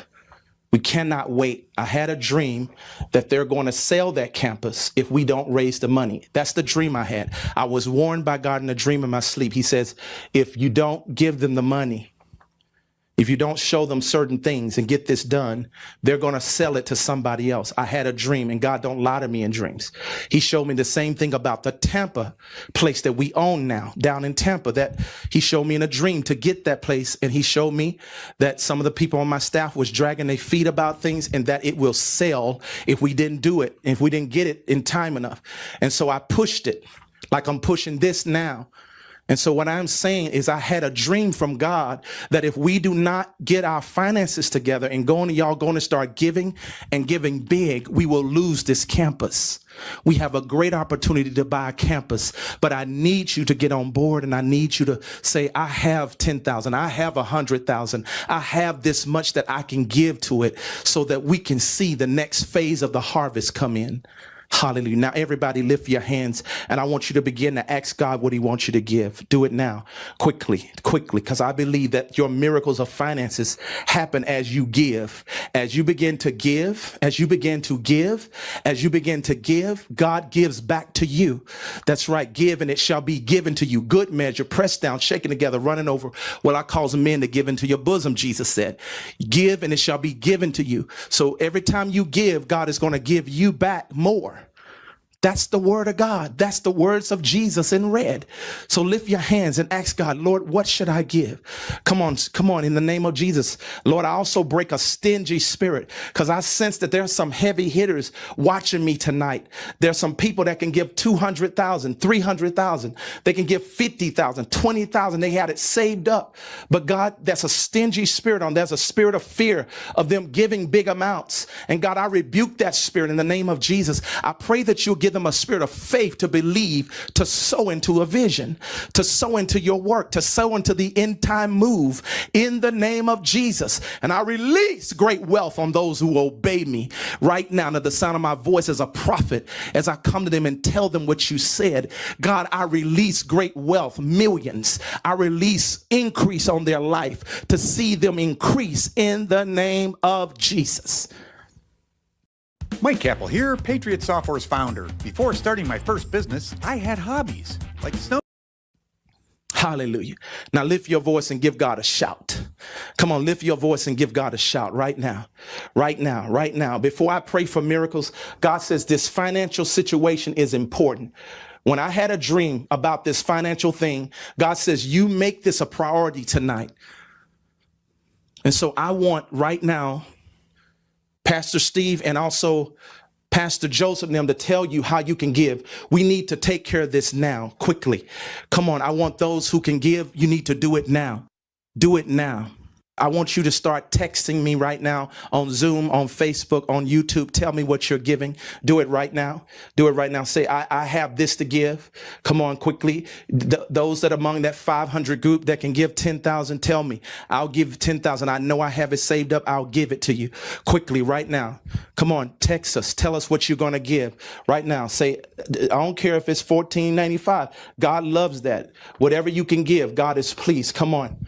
Come on. You may not have 10,000, but whatever you do have, God wants you to make a sacrifice tonight. Do it right now. Don't just throw up money and just say, I'll give this, but you got more. Come on. Tell me what you're going to give. Everybody, you need to be a part of this. God just told me. He told me, he says, everyone needs to join in with you with the giving. He says, don't lose this campus. Come on. Let's not lose this campus. And if you got $1 million to give, God is giving you the ability to cover 1/5 of all that we need. If you can give 500,000, I know God has blessed people greatly. Amen. So I want you right now, text me what you're giving. Come on. And I want you to start giving it right now on Zelle. Do it quickly on PayPal, wherever. Do it now. Do it now. And even you that don't have anything, say, when I get this amount, I'm a vow, I give this. When I get it, I'm going to give it. Tomorrow is payday. That's right. You can say, when I get this tomorrow, this is how much I'm giving. That's right. When I get it, I'll give it to you. Come on, quickly. I got some money coming in. I'm going to do it. Quickly, text me that. Don't just say, well, I don't have nothing. Vow it. Come on, God is going to give you money at some time. Come on. And you that only have a little to give, vow something bigger. Say, I'm going to give more than this. Come on, do it in the name of Jesus. Do it in the name of Jesus. This is an incredible move of God. This is an incredible move of God that you need to support. Do it now. Do it now, quickly. Do it now. You say, well, I already gave 20,000.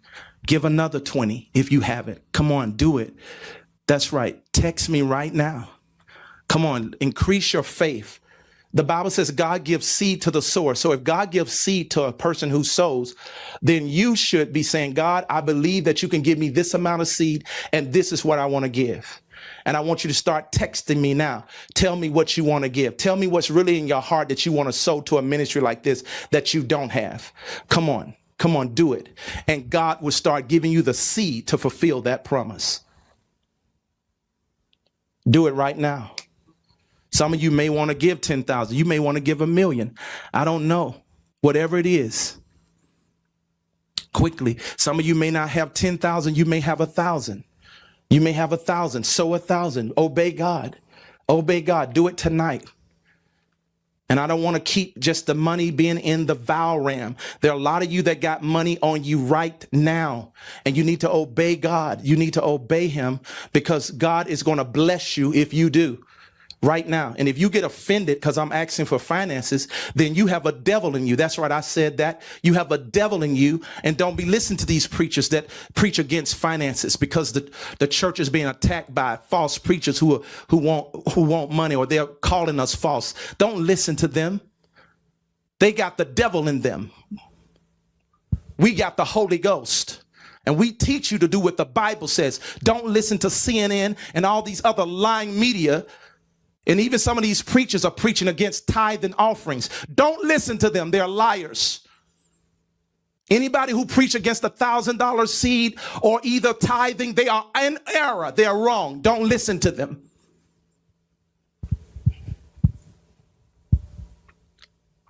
I'm the apostle that God has sent to this church in this 21st century. And a lot of these pastors, some of these prophets and other apostles are wrong, speaking to you like that, telling you tithing is wrong, and telling you sowing seeds like $1,000 is manipulative. God told me to give 1,000 when I didn't have it, and he gave it to me. So I know that's a lie. This is Buick now. You better obey God and quit listening to these big name preachers. I don't care what they say. We just got a revelation that tithing is wrong. You listen, you liar. God going to get you for teaching his people to error and to rob him. Now listen to me. It is important. And I don't care who they are. I don't care what names they got, how big they have been. They're in error.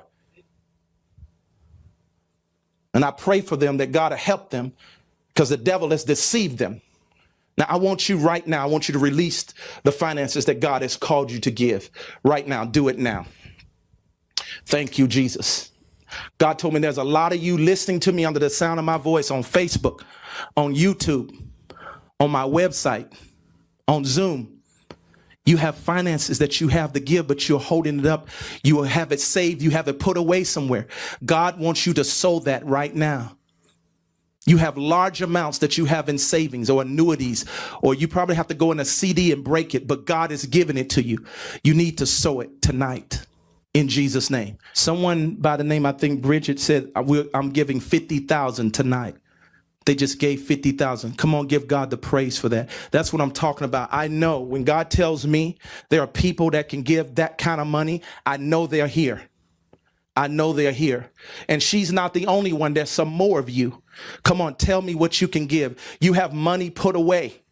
You have money in accounts that you know you are sitting on. And it's not right that you come into a ministry like this and get the presence of God and the glory of God. And it's hard for God to get your natural things. You should be willing to give when you have finances. So I break that spirit of stinginess. Some of you are just giving maybe a little money, $10 here, 20, when you know you have thousands of dollars. Don't be like that. I want you to support this campus for the harvest. It costs a lot of money. We have an immediate need before they sell this campus. We have a need of about $5 million right now. And I need people to be obedient. So there are a lot of people, you got money in your bank accounts, you got money in your annuities, you got money in your stocks, you got money in gold, in silver, you got money somewhere.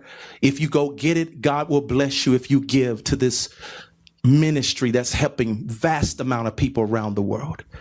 Hallelujah. So I want to say that I want to give God the praise for her obedience, because there's more of you that can give more money, but you're not doing it.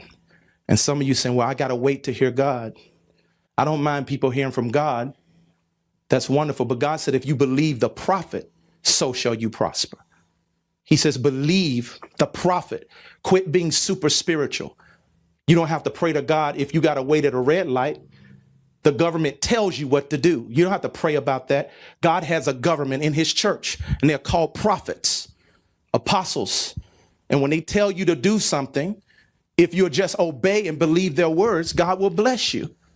You got to quit being super spiritual. That's nothing but pride.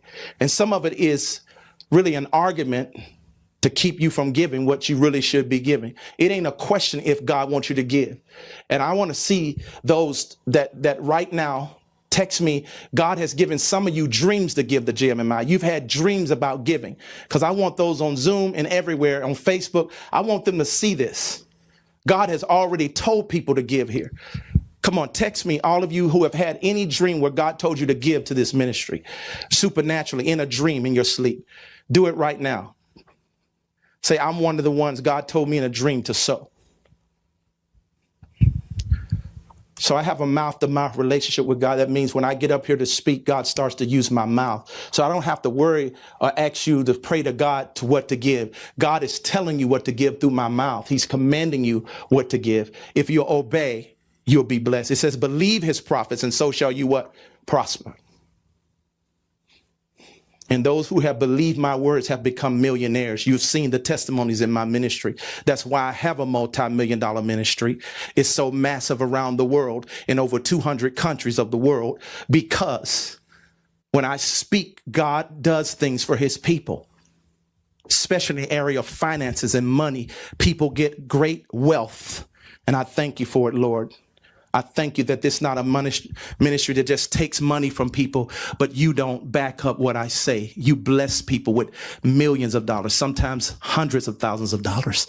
I thank you for, Lord, for being faithful, not only to me, but God, to your people. God, thank you, Jesus. I give you praise. Hallelujah. He's faithful. Thank you. Thank you. Thank you. I had to obey God. Y'all know that I don't usually even interrupt in the middle of the miracles, but God just told me, he says, I just showed you a dream. You need to be obedient and tell them what I told you, that they're about to sell this campus if you do not challenge them to give like I told you. And this is why I'm coming to you, because God does not, I don't have popcorn dreams. When God visits me in a dream, stuff happens. We have an opportunity to get this campus, but we need your support. And I need about 500 people to give me $10,000. I think that equals to, don't that equals to 5 million? I think. You asked for it. He loves an entrance. Watch this. Yeah, 100. Yeah. I think $110,000 equal $1 million. That's right. We need about 500 people to give that. Now, I want to say this. If you don't have that, give close to it. If you have more than that, give more than that. Because God told me that money is here, The money is here. We don't have to lose this campus. How many are ready to come to the full-time campus of the Harvest? Once I get this building, I'll be able to house you. I have more room. I have more hotels. I have more beautiful rooms. This is a massive place. It's on 284 acres, and I can relocate you. A lot of you have been waiting to be relocated.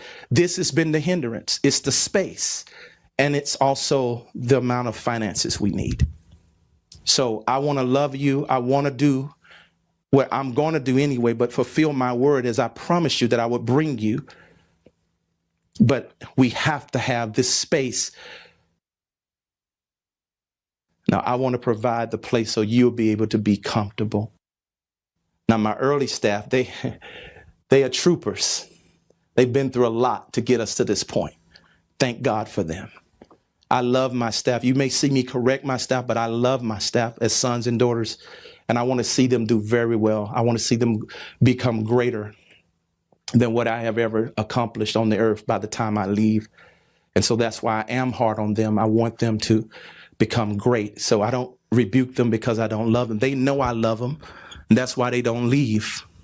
You know, a lot of these pastors, they cringe when they hear me rebuke my staff, because if they do that to their people, they all leave. They get offended. But see, I teach against that kind of foolishness. I have true sons and daughters. The Bible says you are not a son and daughter if you don't endure correction. That's the real test. If you're a true son or daughter, you endure correction. Yeah, but you got so many rebellious people in the church, and you pastors are the fault for it. You let them be like that. You're afraid to rebuke them and tell them they're wrong. I don't have no sons and daughters around me that's arrogant and rebellious. I don't put up with it. That ain't God's way. My name is Gil. Maggie. Chase. I'm Hallie, and I'm a real student. Felt very calm. It wasn't very much pressure.